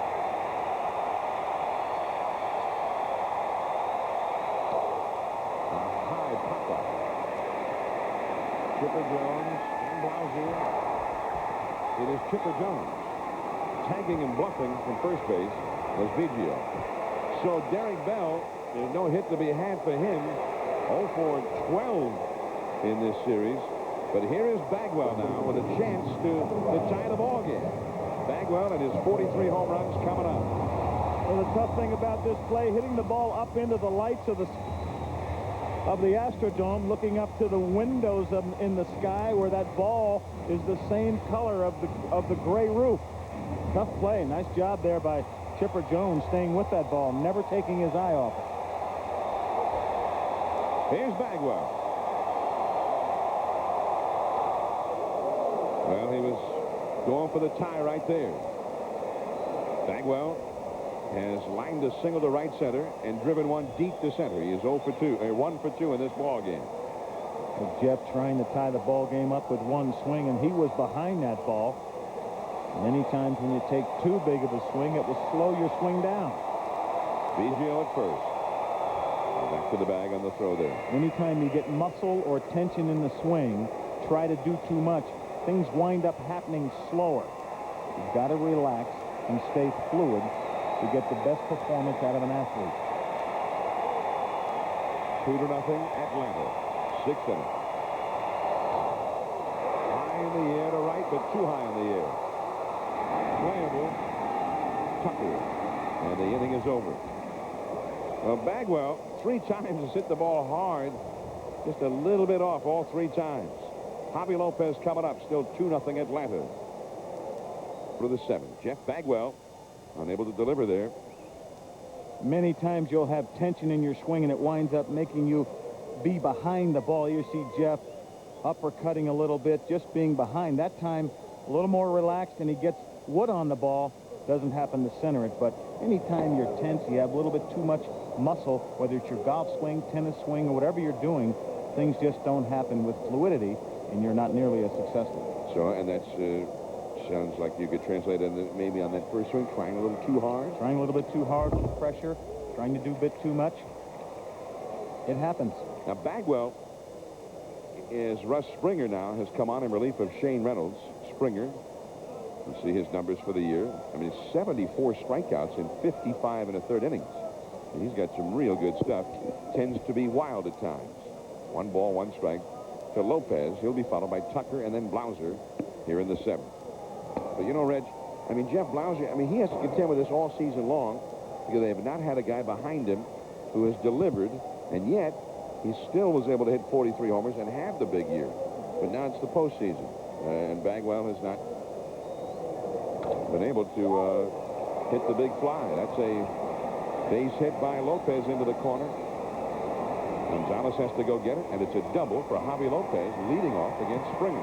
What happens to you in postseason is they focus more. The scouts watch what you can do, what you're capable of doing, and what they're saying is don't let Biggio, Bell, and Bagwell beat you. So what winds up happening is those guys are going to look bad by not performing or not doing the job. As we take a look at this rocket hit down into the left field corner. Nice piece of hitting there by Javier Lopez. But what happens is you put pressure on yourself to go out of the strike zone. The pitching winds up being a bit more concentrated. They don't give you balls to hit. You go out of the strike zone and wind up being 1 for 10, 0 for 12, whatever it may be. Here's Michael Tucker now. Possibility of a bunt here. He gives no indication of bunting. The Astros at third base and first base playing shallow.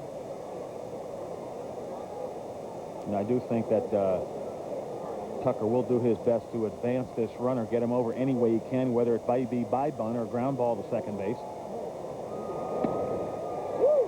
1 ball, 1 strike. Bobby Cox, I assume, being comfortable, confident, willing to take a few chances and let the players try to drive the run in, but I thought for sure that he may opt for getting that run over.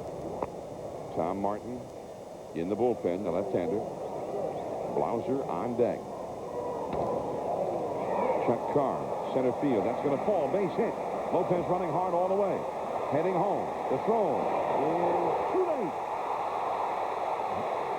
3-0 Atlanta to second base Tucker.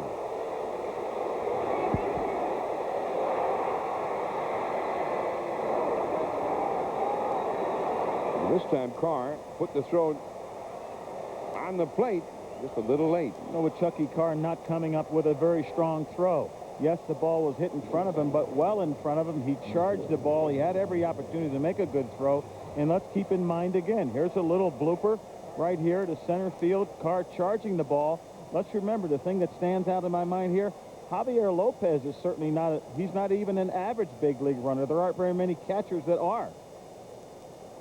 I again think that Chucky should have been able to throw Javier Lopez out to throw while a decent throw on the wrong side of the plate. Now Blauser. Now that same throw back in the second inning on Blauser's single would surely have gotten Klesko by several feet. But in that case, his throw was way up the third base line this time. And you saw on that replay also a real high, kind of an arcing throw. Runner moving to second on the play, Tucker. And now the count is 2-0 to Blauser. Anytime you have a high throw like that, what happens is you do not keep the double play in order. And you wind up allowing the base runner, in that case, Michael Tucker, going all the way to second base, again, a runner in scoring position. So you've got young people at home, you little leaguers, hit the cutoff man. 2-0 the count, especially on turf here. I mean, as you saw Richard Hidalgo in the dugout, he played the first 2 games and overall has a stronger arm than does Chuck Carr, and he might have cut down both of those runners today. So all kinds of little things just not going the Astros' way today and in this series. Hidalgo did not hit the first 2 games, so they went with Carr today, and he's been called upon to make a couple of throws on close plays of the plate and knock out the man either time. 3-1 to Blauser. He went after that 3-0 pitch. That's the thing about the playoffs. You do not get a chance to come back and do it tomorrow. You get 4 or 5 chances in a short series, and you've got to do it then. We're 162-game schedule. Say, well, we can get them tomorrow.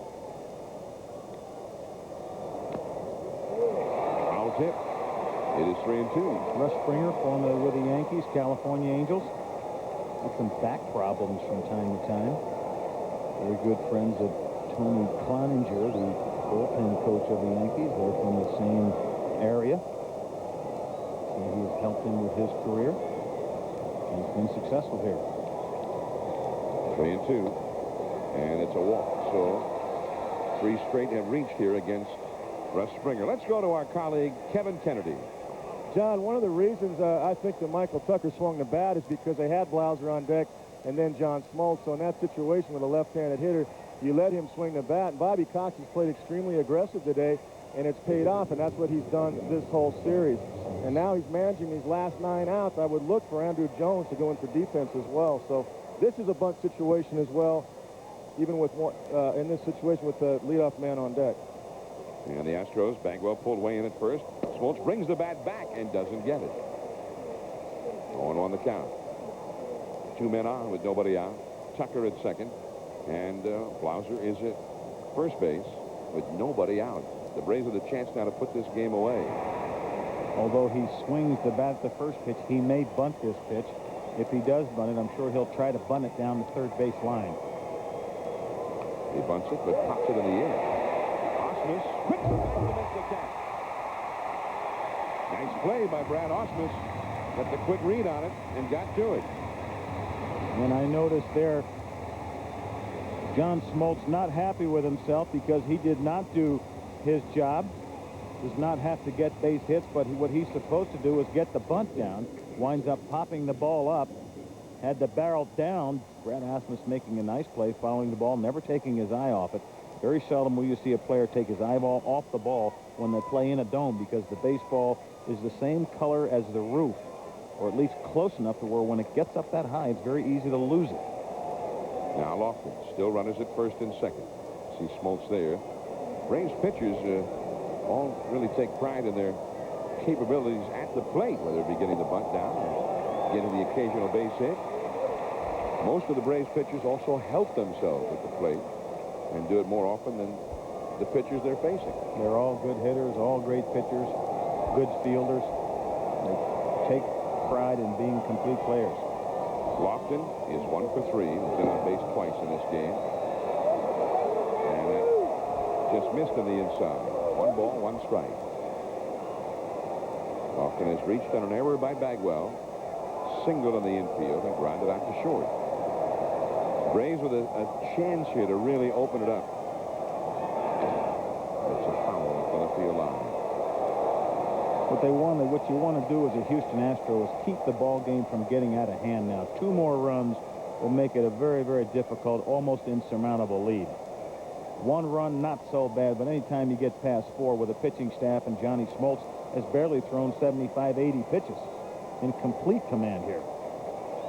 The Astros have only 1 hit against Smoltz through 6. Springer missed badly with that one. And Kenny Lofton got those valuable legs out of harm's way quickly.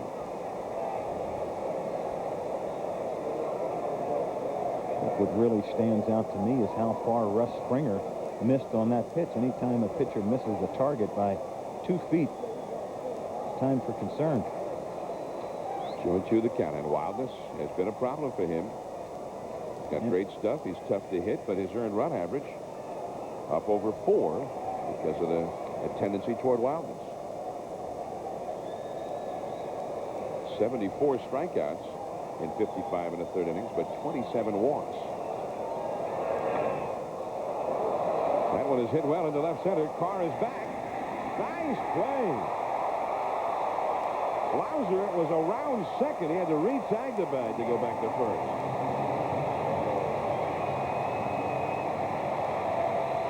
Tucker back to second, and Blauser, who was all the way around second, had to hurry back to first.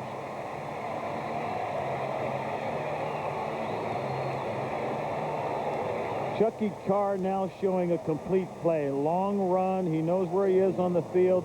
Hits the wall, and then the next thing on his mind is to get the ball back into the infield. Chucky had trouble earlier in today's ball game on a couple of plays where he made fine plays in fielding the ball, but did not finish that play with a better throw. Chew down, Raffanino. Up for the first time, fastball to strike. Raffanino, who hit .258 in the regular season with 8 home runs. And a defensive replacement in the 6th inning for Lockhart. 0 for 2 in this series. 3-0 Atlanta. 2 on, 2 out. 1-1. Osmus has made a couple of nice plays by keeping those balls from going all the way to the backstop, having the runners advance. Things that go unnoticed, you don't see in a box score. Outstanding defensive play. It is so important to good ball clubs and good pitching. We saw that yesterday at the Kingdome with Lenny Webster of the Orioles. And Osmus doing it here. Third ball and a foul. 1 ball and 2 strikes. The Braves have had a couple of chances in this game to put it away. They had one in the 3rd. They had 2 men on. In fact, they had the bases loaded and 1 out in the 3rd. And Cresco up, and they did not get anything out of it. Another chance here in the 7th. They rely on their pitching so much, comfortably. For a good reason, because of the history of that great pitching.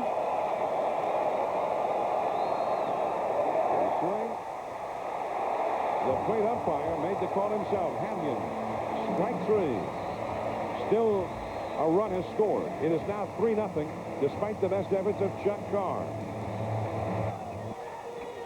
Braves 3, Astros 6. Game 3 of the National League Division Series between the Braves and the Astros, and the Braves are trying to wrap it up here today and move on to the League Championship Series. Andruw Jones, just as Kevin Kennedy predicted, has now come on as a defensive replacement in right field for Michael Tucker, as John Smoltz goes back to work, and a foul ball strike for Luis Gonzalez. Gonzalez is 0 for 2. Smoltz has given up only 1 hit. And here we are seeing history repeating itself, at least so far. The Atlanta Brave pitching staff dominating a team, a division champion no less, in the postseason. It's happened so many times. And that is a foul out of play. Last year, the Los Angeles Dodgers, some thought maybe the Dodgers had what it would take to beat Atlanta with their strong pitching. Atlanta had a .96 earned run average in their 3-game sweep of the Dodgers last year in the division series. So here we go again. And the splitter for the strikeout, number 8 for John Smoltz. Tomorrow on ABC Sports, it's a college football doubleheader. At noon Eastern, the Miami Hurricanes take on the 4th-ranked Florida State Seminoles. Then at 3:30 Eastern, regional action. A battle of Big Ten unbeatens, 9th-ranked Iowa and 7th-ranked Ohio State. Notre Dame versus Stanford, and number 18 Texas A&M versus number 16 Colorado. Wow. Check your... Where's Miller? Check your local listings for the games in your area and call your cable operator for information on games available on pay-per-view. I thought we said we just had a doubleheader, and there's about 15 games we've got on there. Regional coverage. Check your local listings for the games in your areas, in your regions. Billy Spires, the hitter, 0-1 the count, 1 out. You know, back in 1991, when the Braves went from worst to first, that's when the Braves emerged. They went from last place in 1990 to first place in 91. And Jim Leland's outstanding Pittsburgh Pirates ball club, and the Braves shut them down. And they went back to Game 6 in Pittsburgh, trailing 3-2. Avery shut them out, 1-0. And then John Smoltz pitched a 6-hit shutout to win the clincher in Game 7. So that set the trend for what we've been seeing ever since, for the most part, from this Atlanta pitching staff in these postseason tournaments. I mean, the pitching just is overpowering. That's strike 2. Just an old cliche that great pitching, of course, will stop good hitting. Along with great pitching goes, you need good defense. And that great pitching from Johnny Smoltz today, 83 pitches, 58 strikes, dominant. See what the 3 pitchers have done in this series up till now. I mean, the worst performance of the 3 was the 6 innings and 3 runs allowed by Tom Glavine. And that's called a quality start. Look at that. Maddox, a complete game, 9 innings, 1 run allowed. Then Glavine in game 2. And Smoltz today has allowed only 4 men to reach base, 2 of those on errors, and nobody has gotten past first base against him. He's got a 1-hitter going. Well, you can just look at his face, see the determination and the focus. All little leaguers watching. Anyone that plays baseball, amateur baseball, even professional baseball, minor leaguers, big leaguers, watching the focus and the concentration, the determination on this man's face. And he started preparing a couple of days ago, getting his mind right. Spires 0 for 2 in the game, and 0 for 3, and 0 for the series. Now let's go down to Kevin Kennedy.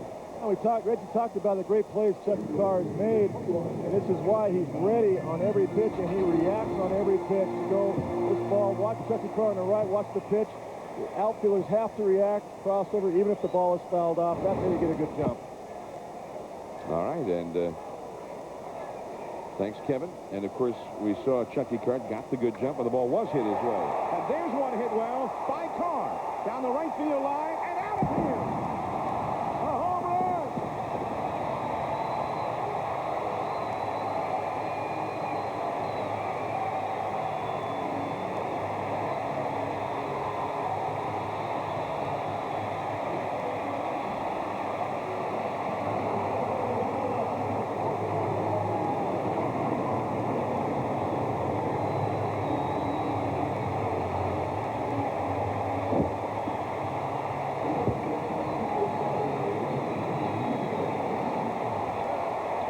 Astros are on the board. It's 3-1.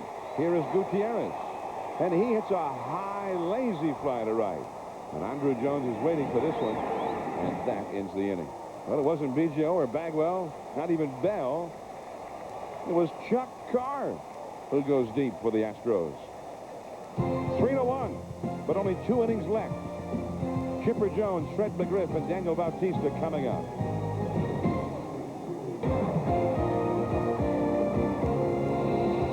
ESPN's presentation of the 1997 Division Series is brought to you by AXA, a new world leader in insurance and investment. AXA, go ahead. You can rely on them. It's 3-1 now for Atlanta. Chuck Carr putting the Astros on the board. Big home run from Chuck E. Carr. Fastball right down the middle of the plate. Why? Because John Smoltz, already with 2 outs, refuses to walk a hitter. He's going to say, okay, hit your way on. If you hit the ball out of the ballpark, it doesn't make any difference to me because it's only 1 run. And we're into the 7th inning.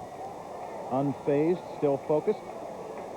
That picture is an editorial. Talks about what it takes to be a great pitcher. Don't worry about those kind of things. It's just 1 run.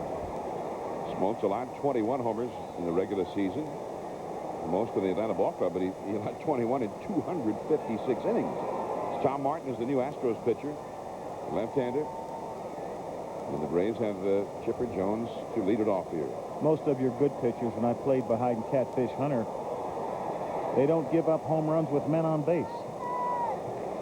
And Catfish was always up among the league leaders in home runs allowed. For mostly solos. And that is a first pitch base hit for Chipper Jones. That's his 3rd hit of the game. He hit a momentous home run back in the 1st inning to put the Braves ahead up into the 4th level of the Astrodome. Even the out he made, John, was a rocket to the second baseman. Good swing from the right side of the plate. You can see that he does not have as much power from the right side. He doesn't drive the ball or get on his back leg as well. His weight is a bit more forward. Now here is Fred McGriff. He is 0 for 2 with a walk. 3-1 Atlanta. Bullpen is already busy for Larry Dierker, as they cannot afford to allow Atlanta any more runs. Garcia, the right-hander, McDante, the left-hander. We are into the 8th inning. A curve for a strike. Let's go to Kevin Kennedy. What Larry Dierker's doing in this bullpen, he's got 2 guys up, a lefty and a righty. He has to. It's the last 6 out of the ball game. He cannot let the Atlanta Braves score one more run. So he's going to mix and match right here, lefty, righty. Got to keep this game right here at 2 runs. All right, now the lefty, Martin to the lefty, McGriff, but he has fallen behind him here. 2-1. Martin getting his first postseason look this week. He faced 1 man in the ball game on Tuesday, Kenny Lofton, and he retired. They do their best to keep the ball away from Freddie McGriff because it looks as though he stands so far away from the plate. But Fred McGriff is 6'5" with long arms and does have plate coverage. He'll get a ball to hit here. 3 balls and 1 strike. Let's see what he does with it. Call the ball. And he has drawn a walk. Chipper Jones moves over to second, and Tom Martin is into some serious trouble right away. And Daniel Bautista coming up.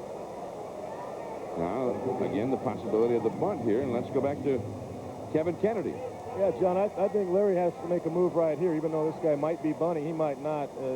Bobby Cox has already gone for his defensive strategy, and right now, I'm bringing the right-hander in. You got Javi Lopez, Andrew Jones in behind him, Jeff Blauser, all the righties.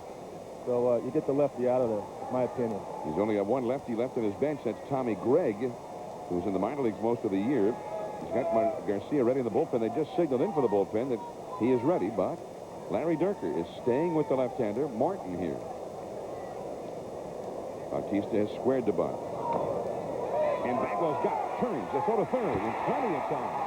He bunted it to the first baseman, and Reggie, you pointed out earlier in the game in a similar bunt situation with Smoltz up there about making the third baseman field it. You've got to bunt that ball down the third base line. Also, a bad bunt ball takes way too big of a hop.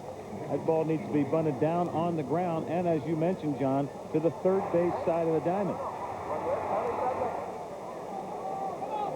Jeff Bagwell completely giving himself up. Obvious the reason why you cannot bunt the ball to first base. Nice pirouette by Bagwell. He's got the barrel up, gets the barrel bat out in front of him, so he certainly does do his best for execution. So, still 2 men on with 1 man out, and now Larry Dierker is going to his bullpen. Ramon Garcia to face Javi Lopez. 3-1 Atlanta. We'll be back. Ramon Garcia on the pitch now. He misses with ball 1 to Javi Lopez. The runners, Fred McGriff at second, Daniel Bautista at first. Atlanta with a 3-1 lead. So the Astros clinging to life in this game and in this series is Ramon Garcia, the man who was the 5th starter in the year. There's a slider on the outside for a strike. Ramon Garcia, that is his #1 pitch, the slider on the outside of the plate, and a pretty good fastball. 53,688 tickets sold for this game today, making this the largest crowd for a baseball game in the history of the Astrodome.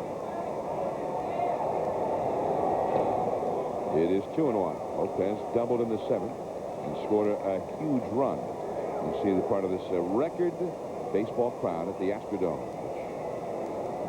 which was the 8th wonder of the world. That's what they called it when it was the first domed stadium opened back in 1965. Joe Morgan, the first man ever to hit a home run here. Kind of hung that slider there, Reggie. What do you think? Looking to throw up a souvenir. He keeps the ball up there. 2-2 the count. Although Joe, you won't find his name in many record books for hitting the first home run here because he hit it against a college team in a scrimmage. Oh, come on. Joe, what are you going to knock Joe? Joe's a Hall of Famer. Well, he hit a lot of other ones after that did count. 2-2. That hit real hard. Gutierrez the second one. Biggio bounces it to first, not in time. Biggio, who was being upended by Bautista, on the hop to Bagwell and made it fairly close at first base. Good base running by Danny Bautista. Nice effort by Craig Biggio, just getting the ball over the first base because he did have a chance. It's the ground ball to the shortstop. He makes a nice play. Takes a little long to get rid of the ball. Biggio in position. He got the ball a little bit late. Gets upended by Danny Bautista. And that's the kind of base running that you have to have in the postseason. Doing your best to break up the double play. He was successful there. Now, here's Andruw Jones. And the ball off the glove of Osmus. And that will let that precious run come in to score. McGriff scores. Down to second is Lopez. It is 4-1. Well, Reg, we were bragging about Osmus and his defense back in the 7th inning. And this one just glancing right off his glove. I think you can pretty much take what happens here. The ball gets away from him. He just doesn't react quick enough. Ball gets by him. That lets another run in. Now 4 runs. Again, 3-run lead for Johnny Smoltz. And as you saw, the expression on the face of Larry Dierker lets the wind out of his sails and maybe the wind out of 53,688. Indeed, and you can hear the quiet, the still that has fallen on the Astrodome and the big crowd. A passed ball, not a wild pitch. They felt that Austin should have stopped it. Look at his slider, and then right over the head of Andruw Jones. 2-1 the count. John Smoltz may not have needed any kind of a cushion in this ball game. He gets an extra cushion nonetheless.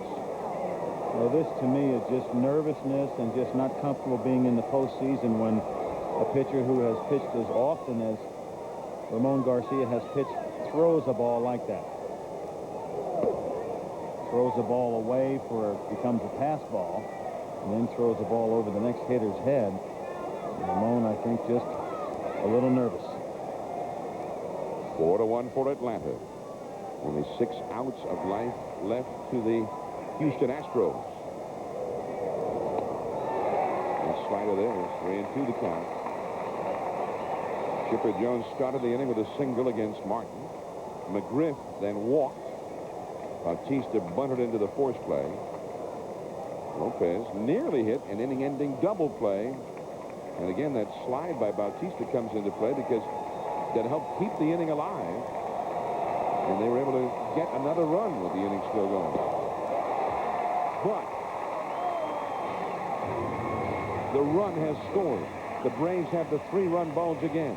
Osmus, the pitcher's spot. Biggio coming up. 4-1 Atlanta. 4-1 the Atlanta Braves leading the Astros. Last of the 8th inning. More baseball tonight from San Francisco. The Florida Marlins with Alex Fernandez and the San Francisco Giants with Wilson Alvarez. The two former White Sox aces go head-to-head. The Giants must win to stay alive. And I'm sure the stick will be rocking tonight. That'll be on NBC starting at 8 Eastern, 5 Pacific, 7 Central Time. Here we go now. Bobby Abreu, the pinch hitter for Brad Osmus, with Thomas Howard on deck. Larry Dirk is going to go with his 2 left-handers off the bench right away here to try and get something started against John Smoltz, against whom they have only 2 hits in the game. And Abreu takes the ball. 1 ball, 1 strike. Now, of the 26 batters that Smoltz has faced, he has started them with a first pitch strike 21 times. It is 1-2 now to Abreu, who hit .250 as a rookie in 188 at-bats. 3 home runs. He was 4 for 9 as a pinch hitter.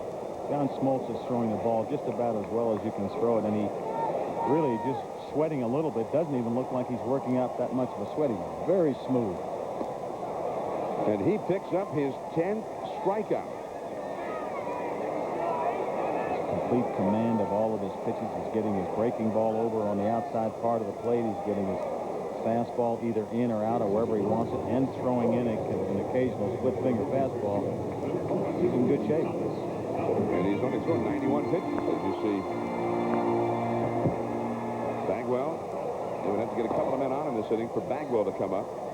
And that would perhaps be their best shot to come back in this game, for Bagwell to get a shot in this inning. Again, that philosophy that Maddox just reeks with, getting a strike on the hitter with your first pitch. It happens so often, and when it does happen, look at the success rate. Always ahead. It is 0-2 just like that to Thomas Howard. And another splitter. Strike 3. Now suddenly he's making it look easy. John Smoltz again rising to the occasion in the postseason. With a win today, he'll have won his 10th, equaling Dave Stewart. Whitey Ford on that list, although I think we need to separate him because Whitey Ford won all 10 of his in the World Series. And, of course, the other pitchers had the added benefit of playoff rounds in addition to World Series. But nonetheless, if you're on that list, you're a prime-time player. There's a fellow that's a prime-time player not on that list. Very close. Bob Gibson, I believe, with 7 victories. The bloop is caught at second by Graffanino, and Biggio is retired. He is 0 for 4 today. The Astros are down to their final 3 outs, trailing 4-1. Braves 4, Astros 1. We go to the 9th inning. The Braves draw still closer to moving on to the League Championship Series tonight. Coming up on NBC, the Florida Marlins with Alex Fernandez, the San Francisco Giants with Wilson Alvarez.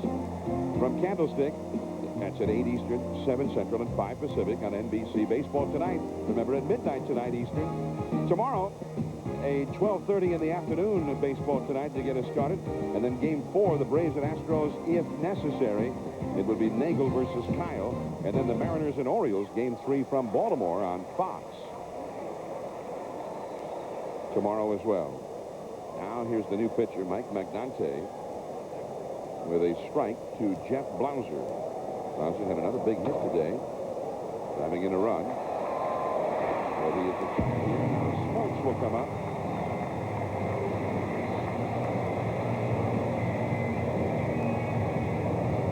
Smoltz, the man who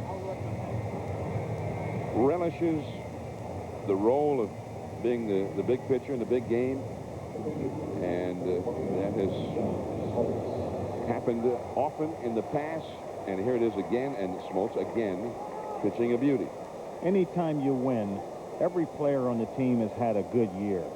If you win it all, you've had a good season becomes a great season. And Johnny Smoltz is so aware of that, concentrates on that. He turns around and takes a 15-10 season. And statistically, he had an outstanding season, just as well as he did last year, except the numbers with the wins and losses weren't the same. Now he has a chance to turn that into a great season by being a dominant pitcher in the postseason. Tony Pena, by the way, the catcher now for the Astros, the veteran. More postseason experience than any other Astros player. 0-2 the count. It's a ball. 4-1 Atlanta. John Smoltz has a 2-hitter going. He also has 11 strikeouts in 8 innings. The Astros will have some of their best hitters up in the last of this inning. Bell, Bagwell, and Gonzalez. Slider from McNulty misses badly. 2-2. The impressive thing about the 11 strikeouts, he's only thrown 99 pitches. Most of your strikeout pitchers labor and throw a lot of pitches. They have a lot of wear and tear on their arms. And on top of that, how's he throwing the ball late in the ball game? He struck out 5 guys in the last 3 innings. 2-2 the count, and that's a foul. In fact, Smoltz only threw 8 pitches in the 8th inning as he retired the side in order. And struck out 2. Which is pretty incredible. 2 strikeouts, 2. The 3 batters, and only 8 pitches thrown.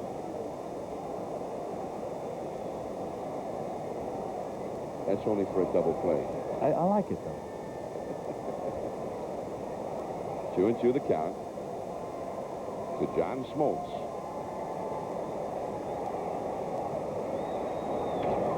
And he fouls that one off. And later, the Giants and the Marlins. The Giants, who had a history of winning when they had to this year, and they're hoping that they'll be part of history. They need to repeat history now. Come from behind. They've done it before in some pennant races with the Dodgers, which they did this year, overtaking the Dodgers at the end. A bit later on. 2 down. Well, John Smoltz did talk with Reggie Jackson yesterday, telling Reggie about how he relishes the chance to be in the big game. I've always been that way as a kid. I've played in 100 World Series games as a kid. The difference is I won them all as a kid. You don't have to worry about them because they're all make-believe. But I'm just living that fantasy. I'm living the things that I've always wanted to do. And my makeup has always been one that I trust myself more than anybody else. It's no disrespect to anybody else. I play with the greatest pitchers in the game. But I want to pitch the game instead of letting them pitch the game, because I really believe that I'm not afraid to fail. And I think that those opportunities for me is why I play the game. Fear of failure, not there for John Smoltz. No, anytime you have an opportunity to perform at a high level or be the man, then take that opportunity. Whether you strike out or whether you miss the basket or whether you fumble the ball, at least you took the opportunity. If you don't succeed, it doesn't matter. And he lofted to left field. Gonzalez Hank.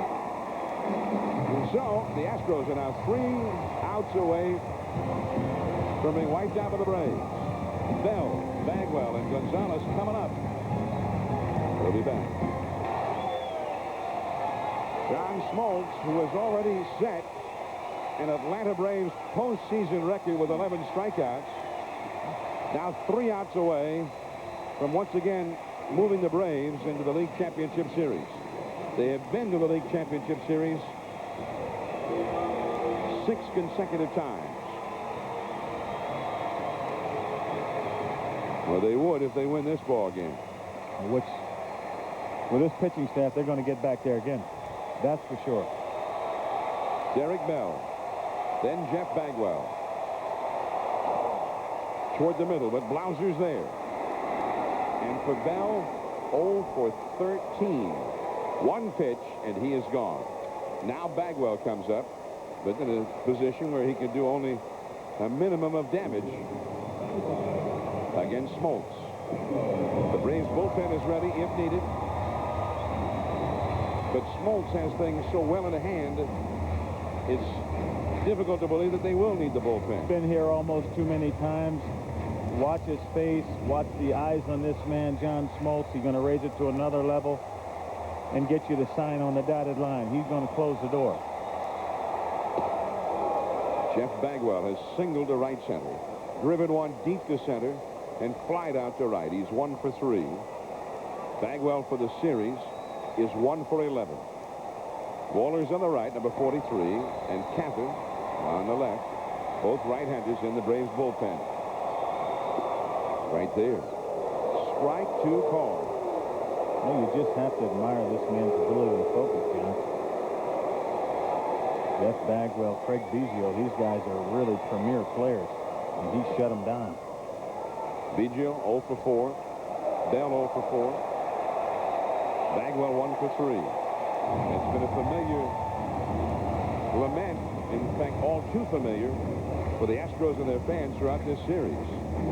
Rally caps notwithstanding, the Astros have just been dominated by this Atlanta pitching staff, as have so many teams before them. 1-2 the count. Deep third, Chipper Jones with a long throw. Right there. So the Astros have 1 out left. And John Smoltz 1 out away from moving the Braves into the League Championship Series against either the Giants or the Marlins. But one thing is for sure, they'll have a long while to rest up before they get there. You just notice that this ball club has been very focused, very much in control, very, very poised. The Atlanta Braves, they keep playing to where they're playing right now. If they can hold it together, they're going to be tough to beat for anybody. Luis Gonzalez. Ball 1. The Astros have scored 5 runs in the 3 games of this series on only 15 hits. That's a base hit into left center field. Only the 3rd hit of the game for the Astros.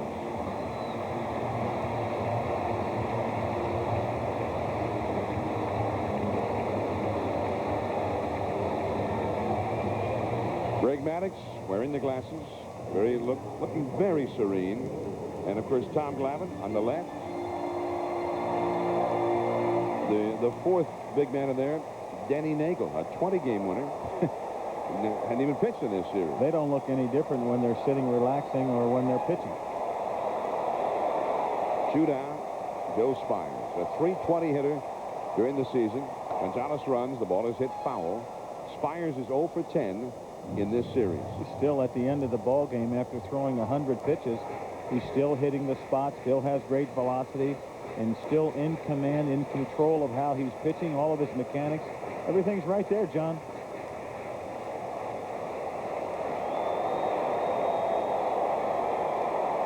Gonzalez runs.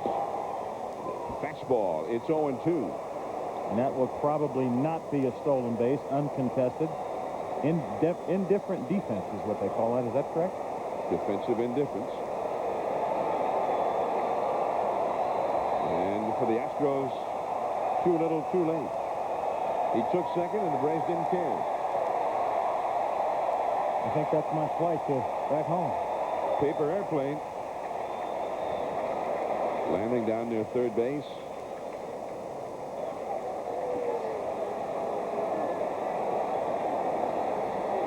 Two down, 2 strikes. The Atlanta Braves, the team of the 90s in Major League Baseball, 1 strike away from moving on. And of course, for the Braves and for their fans, the year would not be a success if they did not make the World Series.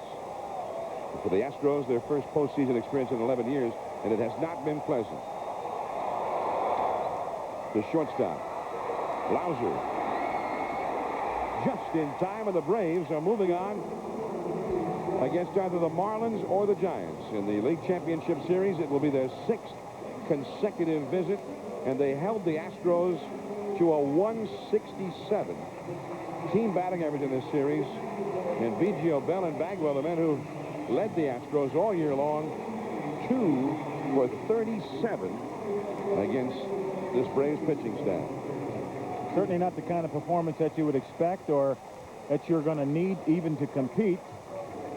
You can't always go out and knock off a great team like the Atlanta Braves, but certainly they did catch the Houston Astros off their game, whether it was the pressure, not performing under the pressure, not being able to get the job done when it counted, or just maybe not enough in the lineup. There's so much conversation, John, about you have to have a $50 million payroll to be able to compete. And if you take a look at the teams that are in the postseason, that's where most of them are, unless you're the Yankees or the Baltimore Orioles are approaching $60 million and more. The Houston Astros not nearly there, and they really don't have enough firepower to compete with the Atlanta Braves. Yeah, I mean, even the Giants had the 3 100 RBI men and a few other weapons. And the Florida Marlins, with Sheffield, Bonilla, Moises Alou, and some thump up and down that lineup. With the Astros, if you shut down Biggio, Bell, and Bagwell, you shut them down. Exactly. John Smoltz wrapping it up. It's not the first time for John. A postseason replay seen so many times in the 90s. Jeff Blauser threw him out. And John Smoltz triumphant once again on the big stage in October. So the Atlanta Braves make quick work of the Houston Astros. Chipper Jones' first inning homer, putting them ahead right away. Stay tuned now. SportsCenter is coming up next. John Miller for Kevin Kennedy and Reggie Jackson. This has been a presentation of ESPN, the worldwide leader in sports. Braves 4, Astros 1. The Braves are moving on.